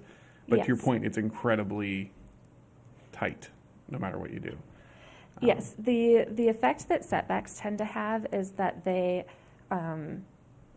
tend to promote a less granular development pattern because you get more buildable area with a larger lot, right? Yeah. So you're encouraging people to combine small lots together and build one building instead of building multiple small buildings along the street. Mm-hmm. And that's where if what you want to see is a bunch of these neighborhood scale businesses along the street, setbacks might be counterproductive to some extent. Yeah. Yeah. Thank you.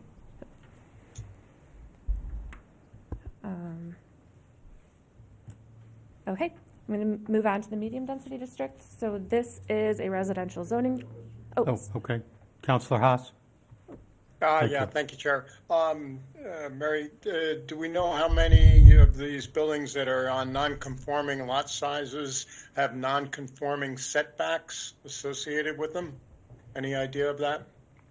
I couldn't tell you a number, but a lot of them are non-conforming with setbacks. In fact, there's one example where I think the building is the lot. The building goes pretty much up to the lot lines. So conceivably, even if we didn't even if we did change setbacks to some lesser number, we might be reducing the number of buildings along there. You would be reducing the number of buildings that are currently non-conforming. Is that what you mean? No, on a whole new build. That's all right. Move on. Okay. Thank you. Okay, thank you. Mr. Cost? Thank you. So if you went to smaller lots, and people start either replacing some of the older buildings with something else, I'm envisioning, I always go to what I'm envisioning is smaller scale, closer together, since you're gonna reduce setbacks. It sounds like you would need to do that to make it work. So buildings would be closer together, they'd be smaller. And so your street face and what you're looking at would be smaller, sort of, almost just small buildings next to each other, right? Because you build a lot more now. So that would be the effect you would get. Unless people combine lots, and then you obviously change that. But if people build on 500 square foot lots, they're going to be just a finer grained neighborhood, I'm thinking. I don't know if that's good or bad, but that's what it would look like. So it changes the visual approach of what you're trying to get with these. All of this language is trying to get you to something physically built, and it's going to change that. I'm not sure what that looks like, but it's a big change. I think, Mr. Chair, is it all right if I respond to that? Yeah, please. I think that what you see out there today in some areas would match that, because there's about 50% of, actually exactly 50% of the parcels today are less than 8,000 square feet. The smallest one is just over 1,000 square feet in size. And you have a lot of buildings that were built before there was a zoning code, and so they were built without any thought to setbacks or things like that. They were just sort of placed where they were placed. So I think that making the lot size smaller and reducing the setbacks would get you closer to what you actually see out there today, in my opinion, especially with having that build-to zone, because it's going to require, again, that first building or at least one principal building to be in that build-to zone. So that's what I was envisioning when I was looking at different Google Street imagery of the streets and everything, and looking at a section of the road where there were a bunch of smaller lots in a row. Yeah. So I think you can kind of see it if you look out there today. That's what I'm trying to say. All right. Can I move on to the medium density? Great. Yes, So this is a residential district that is intended to provide for medium intensity residential development and associated uses. All uses in this district are required to have city water and sewer. Most of the medium density parcels are located in pretty close to downtown. However, there are a few actually small, what I'm calling like pockets of medium density parcels that are located a little bit further out. So this includes along Park Avenue. There's a one like larger undeveloped parcel that's zoned medium density. There's also, I have these shown, on Maple Avenue, there's a few parcels of medium density. So this is along Maple Avenue, right near where the intersection with Park Ave and Summit Road is. These are zoned medium density. There's some parcels on Washington Street and another one floating out here. There's this is the parcel, the undeveloped parcel that's off of Park Ave. So this is the highway right here. This is where Park Ave and West Street split off from each other.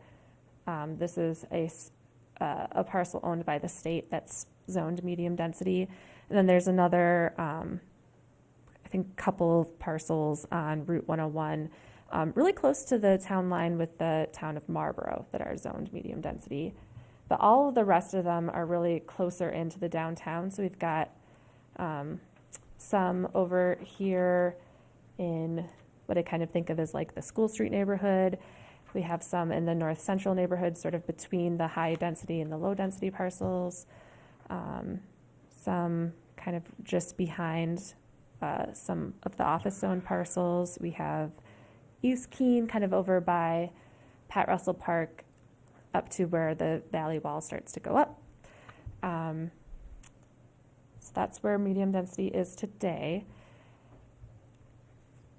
This district is mostly just residential uses. Pretty much every use on here that's listed with a CUP next to it is only allowed as part of a cottage court development.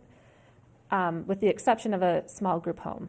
That's allowed as part of a congregate living and social services conditional use permit. But everything else that has a CUP next to it is only allowed as part of a cottage court. Multifamily currently is only allowed if you have up 3 units or less. So you can't have more than 3 units unless you get a cottage court conditional use permit.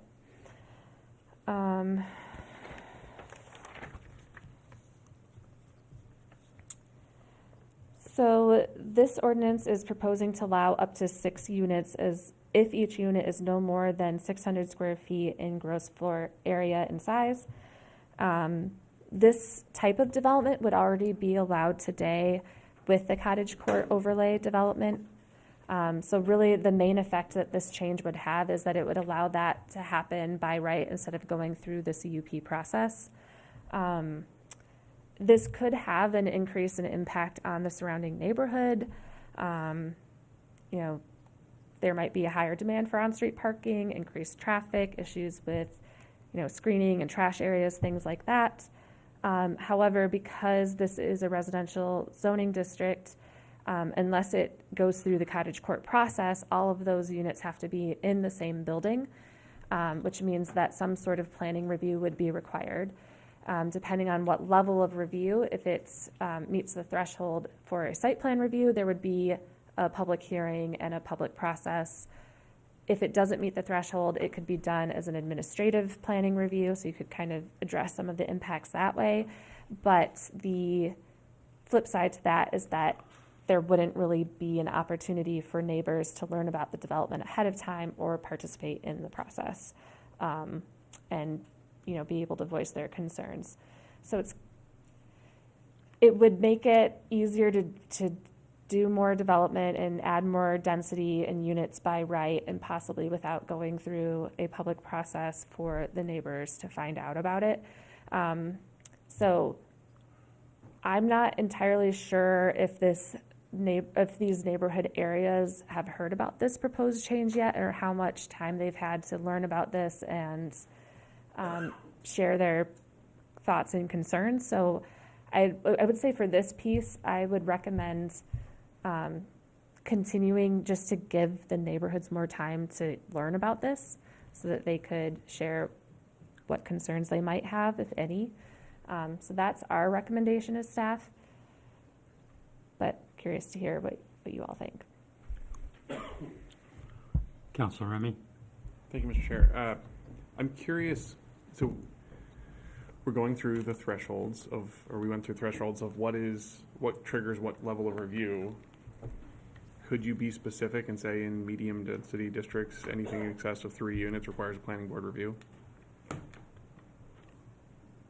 Yeah, you can do whatever you want. And just to say, if you were going to go above this, to give that opportunity for public input for where, especially with this change, and to your point, no matter how much public outreach we do, short of knocking on every single door, people aren't going to know that we're doing this, and someone's going to be surprised. As a easing into it, one way to do it is through our thresholds, and say that for every one of these that comes forward where it would be violating this existing rule, they'd have to come to a planning board review. 2 years from now, 3 years from now, 5 years from now, when we decide these are routine and no one cares, change the threshold and let that go to a lower level review. Just if that's okay with I was curious if it sounds like there's no issue against it from a rules perspective, other than we'd have to change the thresholds again.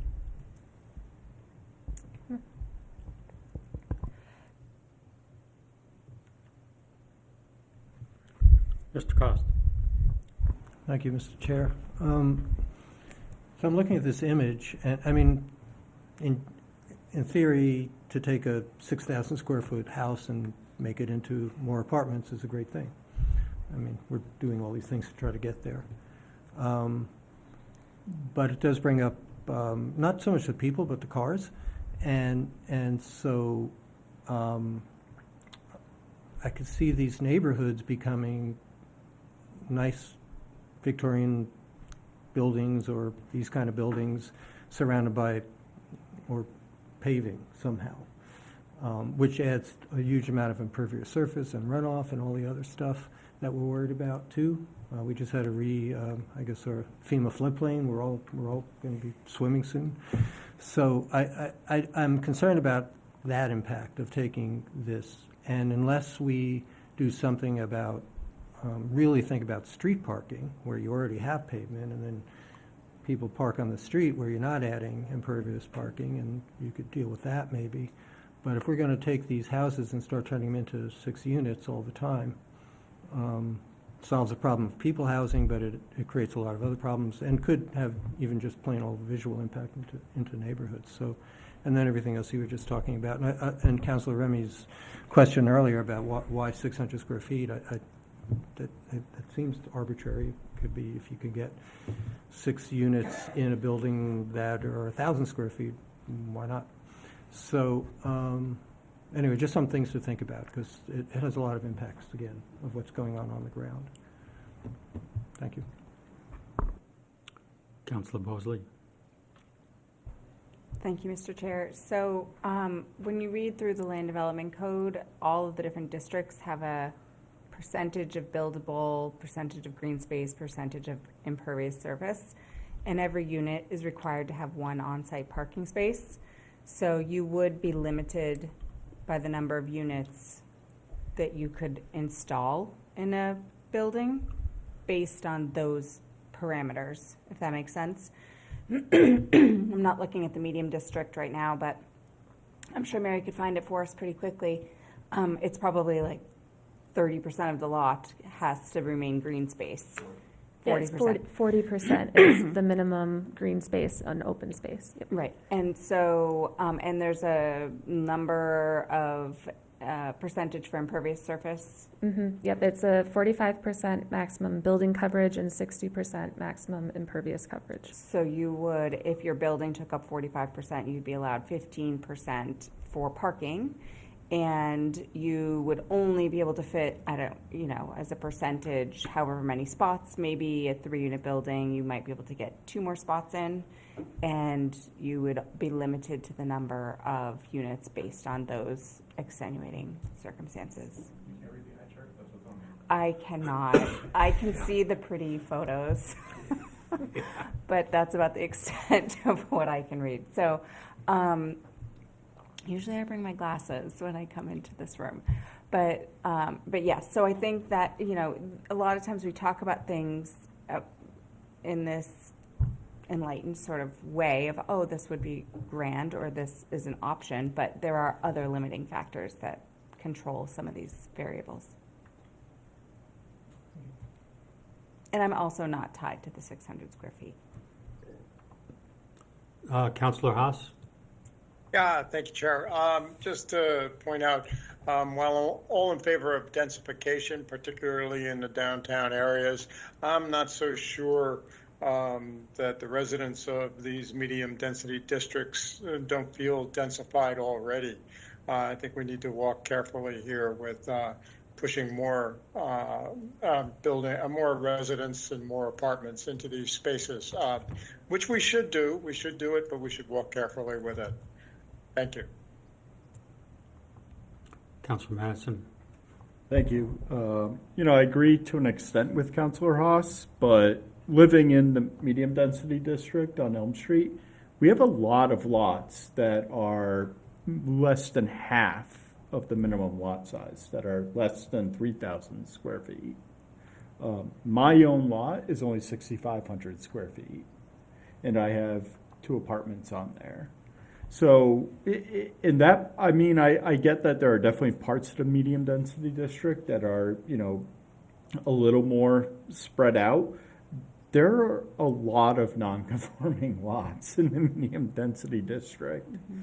So I don't know if densification is really going to be that much of an issue.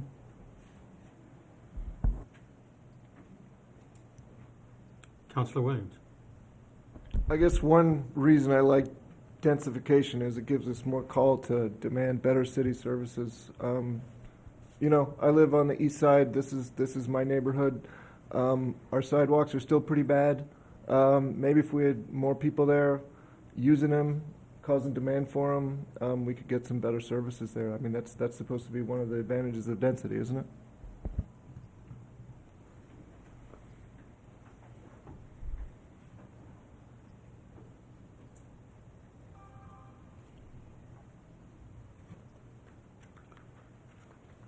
Okay, Mary, if you would like to move on to the next item.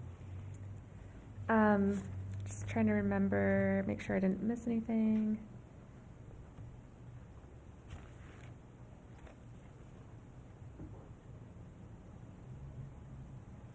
Yep, so I think I already said all of this, but essentially when it comes to consistency with the master plan, it's a little tricky because the medium density district is located in various different sections of the future land use map. So some of those areas, the future land use map calls out as being appropriate for increased density, and some of them it calls out as not being appropriate for increased density. So I think that the majority of them are in the more downtown areas where increased density is called out as being desirable.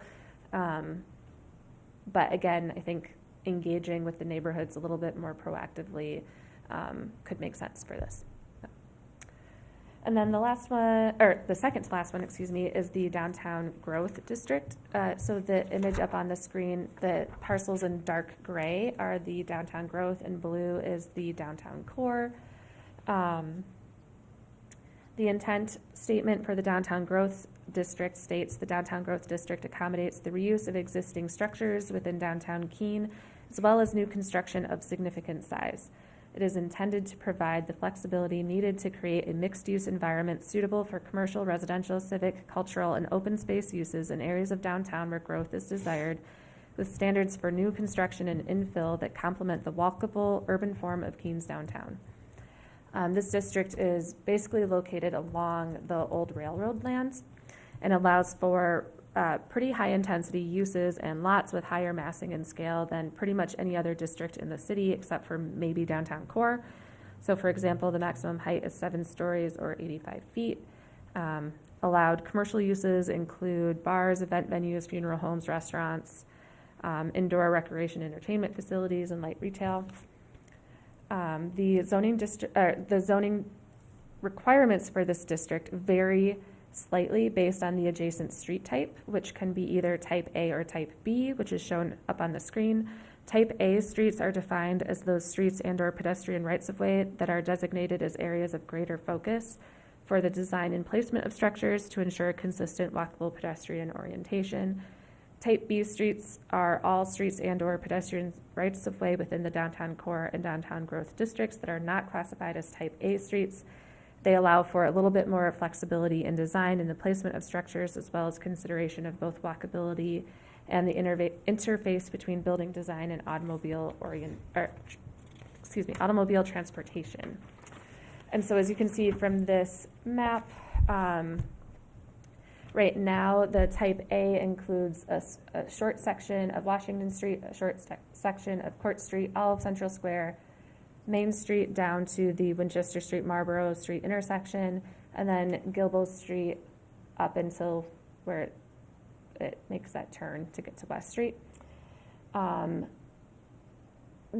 on this list includes West Street and Emerald Street, Roxbury Street, Railroad Street. Those are all considered type B streets.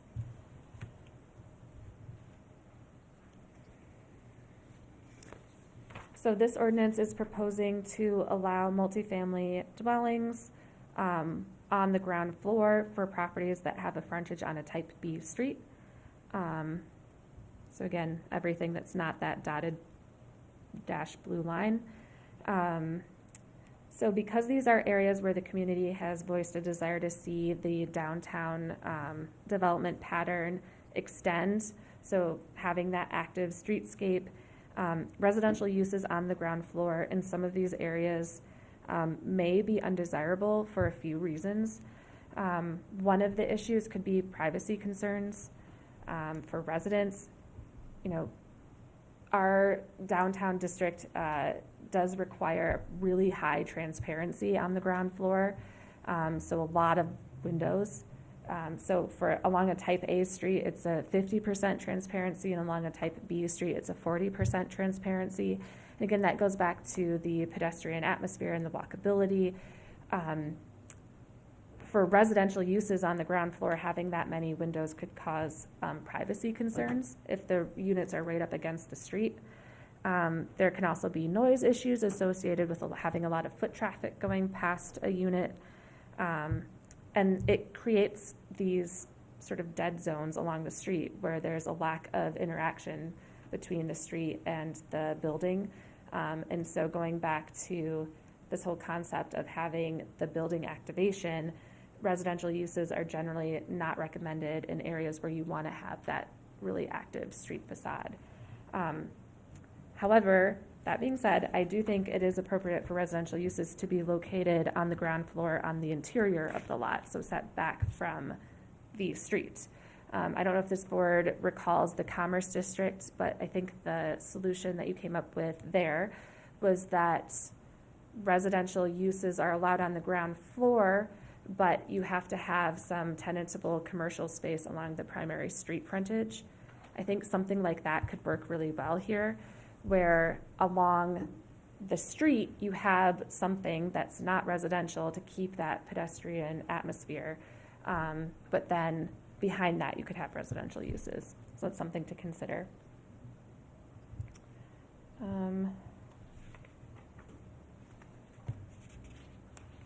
So in terms of consistency with the master plan, the master plan actually is pretty specific about residential uses on the ground floor. So the downtown chapter of the master plan states that infill development in the downtown growth areas is desired, stating that, quote, community members recognized opportunity to foster new downtown development, specifically redevelopment and expansion of the existing downtown building pattern for the Gilbo Avenue area between Main Street and School Street. Many community members are concerned that potential development in this area might not reflect the downtown's existing built pattern. And then it goes on to note that other areas identified that could accommodate infill development include Emerald Street, the Railroad Square area, and areas around Winchester, Marlborough, and West Streets. In addition, this chapter states that new buildings in the downtown should be positioned to support a human scale, and notes that, quote, moving building frontages up to the sidewalk in redevelopment areas of the downtown creates a street wall that encloses and focuses street and sidewalk activity. Under downtown vibrancy, the master plan states, quote, retail and service businesses should continue to be placed on the first floor with office and residential on the upper floors in order to maintain walkability and support downtown as a destination. However, the master plan is also very clear that residential development in the downtown is highly desirable. It states that it will provide Keene with a more consistent street life and sustainable economy, and will help attract new talent to the area by allowing for a diversity of housing types that appeals to different demographics. So again, based on that, I think that it's appropriate to encourage more residential development in the downtown, but the master plan is pretty clear about having residential uses above the ground floor, specifically to create that street activity component.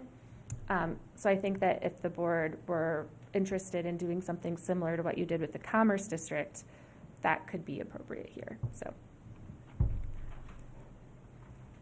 and then last but not least, split zone parcels. So when a zoning district is created, it generally just follows the lot lines. However, over time, property owners may choose to merge lots or do boundary line adjustments that can result in parcels that are located in more than one zoning district. So that's what happened in this image here on the screen, which I think the petitioner also showed, where you have a portion of the lot that's in Commerce District. This used to be its own lot, and so at the time that this was drawn, it followed the lot lines. They got merged. Now it's all one lot. So this has just under 10,000 square feet that's in Commerce, and the rest is all in low density. And so that does create a hardship for the owner. In this case, they have a legally non-conforming use, but if they were to try and do that today, it wouldn't be allowed, because what they're doing is allowed in Commerce, but not necessarily in the low density portion of the lot. So they'd have to keep everything on that one little small corner of their lot.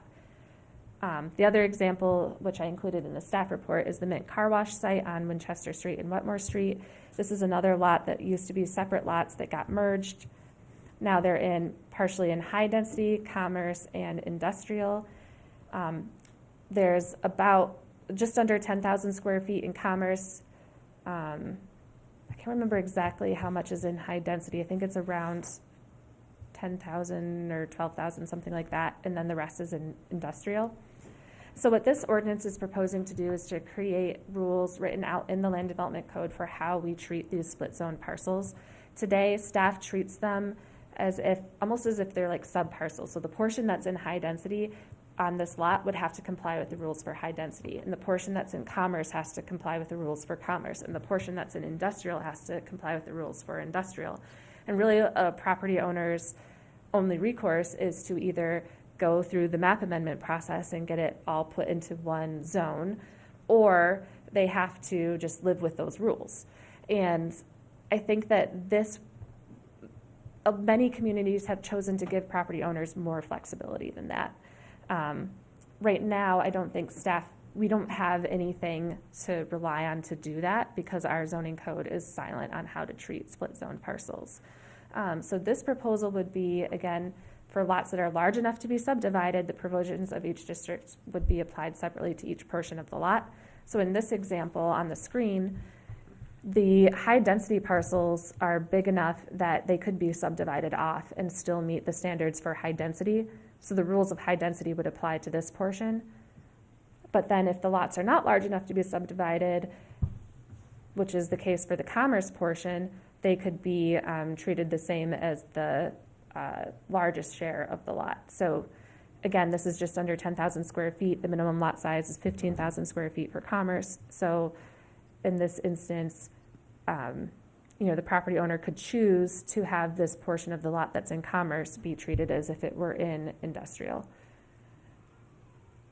And I think I went through a few different parcels in the city, and I think that these rules do make sense, and I think it makes sense to have flexibility written into the code for split zone parcels. I believe in my staff report I gave you a few examples of how other communities have done it. Some of them will give the property owner the ability to basically extend one district into another district by a certain amount. I think the most common number I saw was 100 feet, but more dense urban communities tend to choose a smaller number, like 40 feet or 50 feet. Some communities just say that whatever the largest part of the lot is, you can treat it as it's all zoned that zone. So there's a few different ways. Yeah. Councilor Remy. Thank you, Mr. Chair. When I'm reading this, it says that for lots not large enough to be subdivided, ... the largest share of the lot, or the district that comprises the largest share of the lot shall apply to the entire lot. The way I read that, they couldn't choose to use that commerce section as commerce. They'd have to use it as industrial because it's not large enough to be subdivided, and the majority of the lot is industrial. Therefore, commercial has to be treated as industrial. Should shall be may. I think it should, yeah. And it should say specifically at the property owner's. At the property owner's discretion. Yeah. Because I get the intent there is to give them the option, but the way I read it is that it must be treated as the largest portion. Mm-hmm. So, yeah.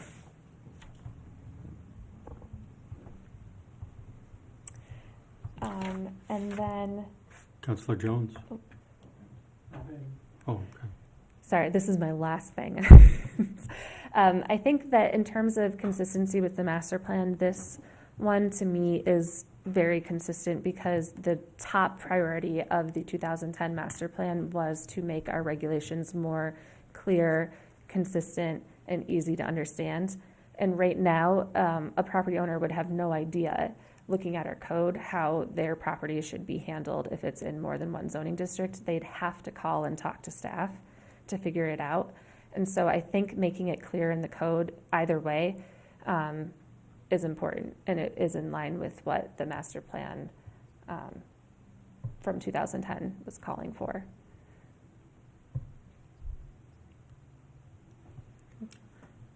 Councilor Jones. Mary, I'm just wondering if there's another way to do this. I mean, it's 5 amendments. What they do have in common is they're all there to encourage housing development in Keene. But that's where it stops. Where building setbacks, I don't think is related to first floor residential, where I don't think it's related to split parcel. And looking at it from the way the public would look at this, they would have different interests in the different amendments. I think it would be very difficult for the public to kind of absorb all this when it goes off in different ways. And I don't have problems with most of the amendments. I think they were well thought out. But I just think in the presentation and being absorbed by the public is going to be difficult. And I was just wondering if there was another way we can split this up instead of having it all in one document. Mr. Chair, do you want me to, Councilor Bosley? Councilor Bosley, you want to? Oh, so I had a similar reaction, Councilor Jones, and asked this question. If we start splitting these up, we have to scrap this and go back to a first reading of these as individual ordinances. It would create too much of a change. We couldn't break it out into an A, B, C, D. It would create too much of a change to split them. So we have to make a decision if that was something that we were interested in we can ask staff to modify this. So we could scrap this and we could ask staff to bring back 5 individual ordinances, or we can follow the path of keeping these together and letting it go to a public hearing and see what we get for public comment. I think that there are modifications that I want to see before we get to that point. I think my personal opinion is this needs to go on more time and get continued to another public workshop, and I'd like to have staff bring it back with some amendments. For me personally, I want to see in section 2, I'd like to see section 1 removed, because I think we're dealing with that in staff's original ordinance. In section 2, I'd like to see the reference to the downtown zoning district be continued in order to protect the 79E availability. In section 3, I would like to see the setbacks halved to accompany that. In section 4, I was originally hesitant about re-densifying the medium density, or continuing to densify the medium density zone, but my explanation to Mr. Cost actually helped convince me that I think I'm okay with it, as long as I would take out the 600 square foot minimum. I don't think that that's required. I am only comfortable having residential in the downtown growth district where it mirrors our decision about the commerce district and it's behind tenantable commercial space. I spoke earlier this evening about having that viable walkable space between here and the center of Keene, and I think that that might go against that. And I also, another solution would be to add additional type A streets, but I don't know where type A streets, what other things we have tied to type A streets that might, what unintended consequences might happen. So I think that the commercial connection, the consistency there already makes sense to me. And if we change shall to may at the owner's discretion, I'm comfortable with Mr. Goodell's addition of the split zoning definition.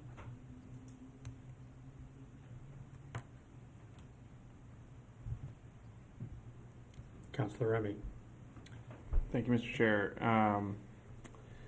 I largely agree with all of Councilor Bosley's suggested amendments. The interior side setbacks, I don't know if I want to cut them down to 5 feet. That's the only, I think I would leave those at 10 but cutting the front and rears, I think makes sense.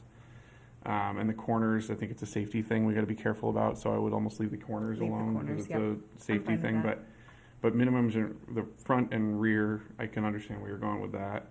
I think we should have a little bit more conversation, but it can be with a final draft where I think it's easy to look at, where it's almost there, on whether we want to say allow it to go to 6 with either. That's part of our thresholds to say anything above 3 to 6 for medium density needs to go to planning board review, or you could say it's allowed by special exception because we have that in a lot of other places and it's already established process in here of saying it's capped at 3 or up to 6 with special exception, and then it goes to zoning board to say you can go from 3 to 6. I don't know what the restrictions of that would be. The type A streets thing, I actually really liked your second idea of going back to saying like, hey, we should check what else we could redefine those streets as, because Railroad Street, for example, dead ends into downtown growth. So that dead end back there where those developments are, I don't know that I have a problem with first floor residential where it used to be like Gold's Gym and it's the daycare, I think, is there now. Mm-hmm. If there was first floor residential there, I don't think I would care. It wouldn't be allowed based on the way it's written, because it would be, that's downtown growth, first floor residential. But maybe at dead ends it's okay, like where it's like you're not going to be walking past this. The intent is to have that feeling of, hey, I want to keep walking, but it's at the end of it and there's a forced, that goes to a brook, right? I don't know how to deal with that though, but I think your comment about defining what a type A street is might get you there. And yeah, I think for the last piece on section 5, I think it makes sense with the adjustment to say shall goes to may at the discretion of the owner. So.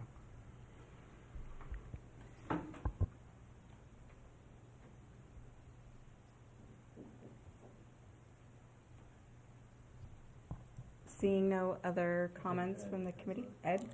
Oh, I see. He's tiny. I know, you're very tiny, Ed. Councilor Haas. I have to do this. Thank you, Chair. I'll go backwards here. The split zone parcels said, well, let's make sure that it's the owner's choice. So we empower the property owners. I guess we're heading to more time with this, it appears.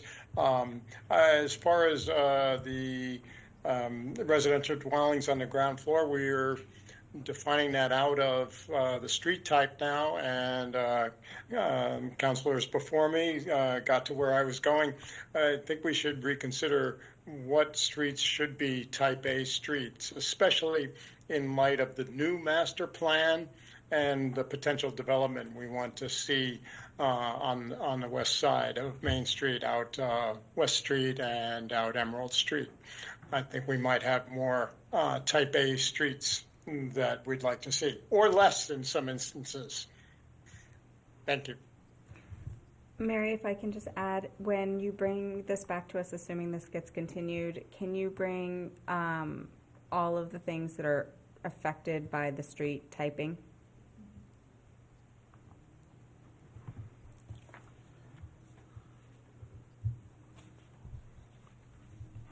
Mr. Cost? Just an observation on housing in the downtown growth area. Could you put the map back up that showed the downtown growth district? Okay. So I agree with the idea of Railroad Street. People aren't going to be walking down there to go shopping. There's a nice restaurant down there, but they know that. And I think on Gilbo, which is a type A, makes a lot of sense.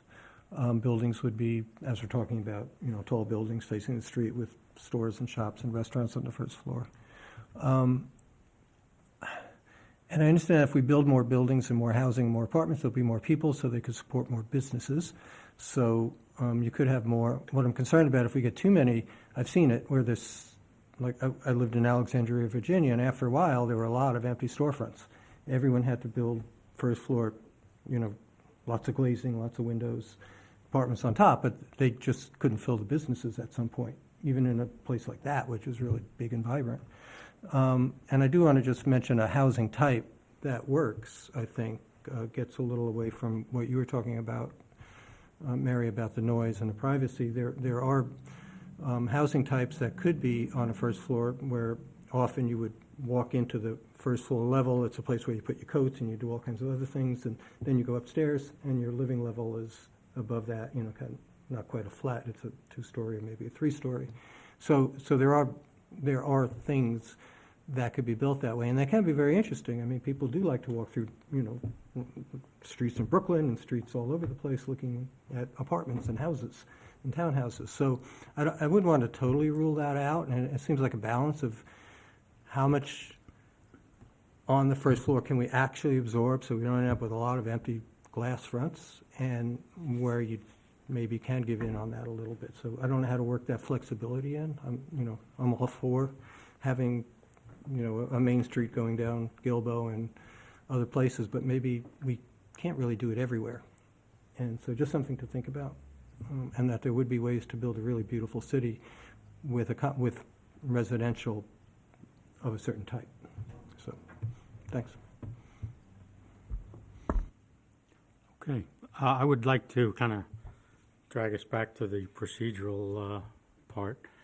So that concludes the staff report. Thank you, Ms. Brenner. So at this point, I will open it up for public comments. So if anyone from the audience would like to come forward and comment, I would welcome that. Sure, get down here. Toby Towsley, 500 Washington Street in Keene. Hopefully reducing bringing the neighborhood business into more conformity would make perfect sense. It just makes sense to me. Do what you do with the setbacks, but I just making those, particularly having so many residentials down there. If somebody wants to bring those into what the city council wants, which is more businesses, making them conform makes sense. It makes it that much easier to put a commercial property in there. The medium density thing, I think, could be but I think you might want to consider more along the lines of the 600 square foot proposed. Primarily, the difference between 600 square feet and 1,000 square feet is another bedroom. And so 1,000 square foot is going to be a 2-bedroom apartment. If you're worried about adding too many cars in those districts, that's not the way to go. If you make them smaller, then you won't add all those extra cars down there. And I know this from experience because I've been a landlord for so long. And I also think that there's more of a need for smaller apartments as well as the big ones. And hence, I think that's what Mr. Goodell was headed for. And I think that makes more sense to me in that district. I own a number of buildings over the years throughout the medium district. And I think it'd be better to limit the size of those to a smaller thing, particularly for the purpose of parking and issues with that. Talk about downtown growth and first floor apartments. Some of the issues with a lot of the buildings in downtown growth is they're deep.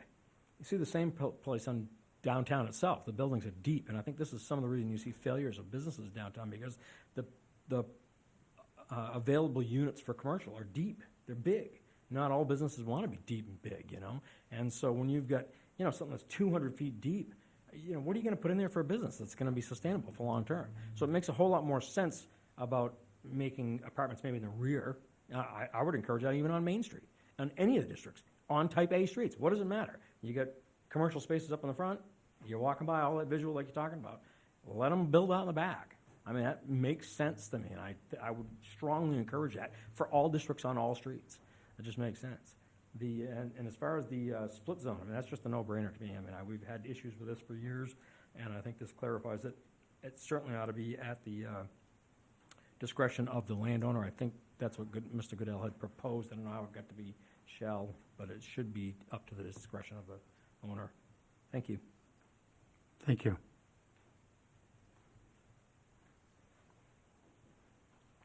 Jared Goodell, 160 Emerald Street. Just wanted to offer a couple quick comments on the medium density.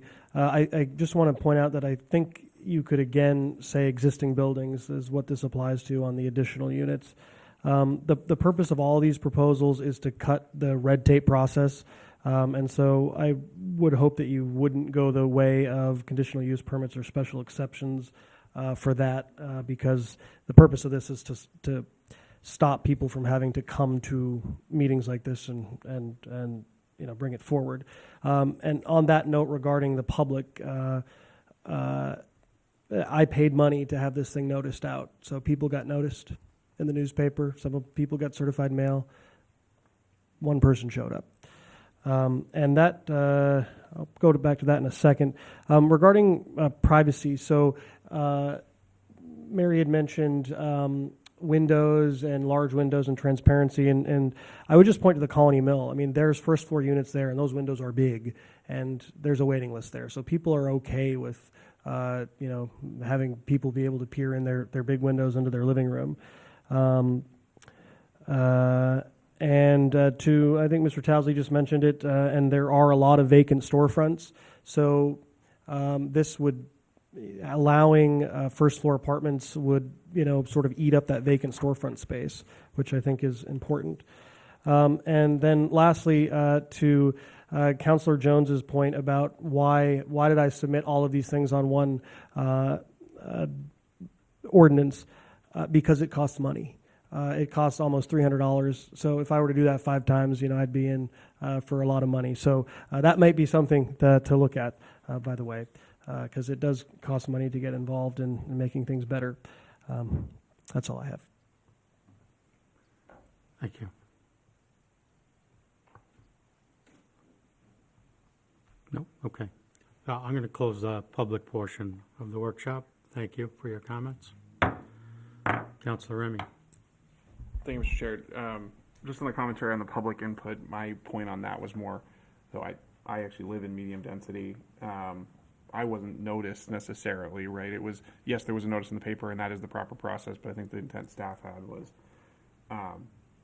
not everyone gets the paper, not everyone gets the noticing process, and when you're going to change the zoning district that dramatically to double the allowed usage, I think there was an intent to try to create a way to notify people. My thought on that was to create a public process where if one was going into your neighborhood that was moving from 3 to 6, that the neighbors would be notified based on the fact that they have to come to planning board. That's my thought with that, is it would create a trigger a process there. I get the intent that the petitioner has of trying to cut the red tape down.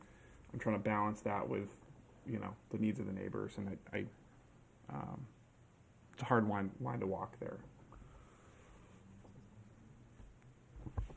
Yeah, thank you. I would like to make a motion to continue this public workshop until our next meeting in July 14th. Second. I think Andrew got it again. Okay. So we have a motion that has been made and seconded to continue to the July meeting.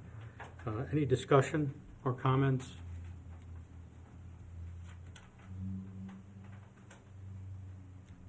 We've sort of made quite a few of them along the way. Mary, do you feel equipped to make some amendments?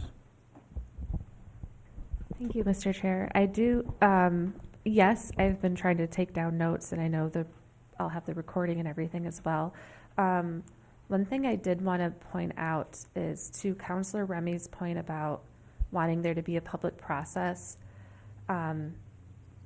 Someone can do 6 units today with a planning board review. So I think allowing up to 6 units by right, but then requiring planning board review doesn't really do anything. Like, you already have that today, essentially. So I guess that's my only comment. Yeah, I think we understand Councilor Remy's point, though, that a lot of neighbors aren't paying as close attention to this as the people involved are. It's not something we would change in the LDC. It would just be to make sure, because I don't remember exactly what we set in our thresholds, to make sure that our thresholds would trigger that change would trigger it to go to planning board. Yes, and it wouldn't okay. go to a lower board. I see. Okay. Yeah. So yeah, all conditional use permits have to go to the planning board, and the neighbors, everyone within 200 feet, get noticed for that. But this wouldn't have a conditional use permit anymore as an allowed by right. It would no longer be CUP. It would be P1. And the P1, like the change would say, medium density does not allow more than 6 units. And as long as they were building under 6, it would be allowed. Because it would not be a CUP anymore. But then you want everything between 3 and 6 to go to the planning board, correct? Set by our thresholds, not by the LDC. Is it- Well, I guess, yeah, to your point, why would it go to the planning board? So, yeah, I guess what I'm trying to say is why make that change? I don't, Yeah, it requires a little more thought, because Uh, by right is by right, so. Point of order, though, we do have a motion on the floor, Yeah. and this is discussion for our next meeting if we choose to do that. Okay. Okay, so let's call the vote. Mary, we're gonna do a roll call again.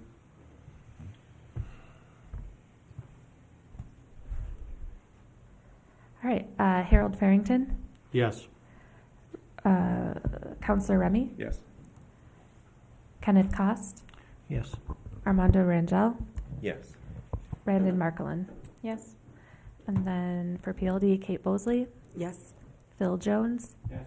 Bobby Williams, Yes. Ed Haas, Yes, and Andrew Madison. Yes. Okay. Proposal is continued to the July meeting. All right, moving along to new business. Any recommendations for new business for this body? Seeing none, I can announce that the next meeting, as we've mentioned a few times, is July 14th, 2025, at 6:30 PM in these chambers. We have several more time items, which I don't think we have more time tonight. So I'll proceed to adjournment at this time. Thank you, everyone.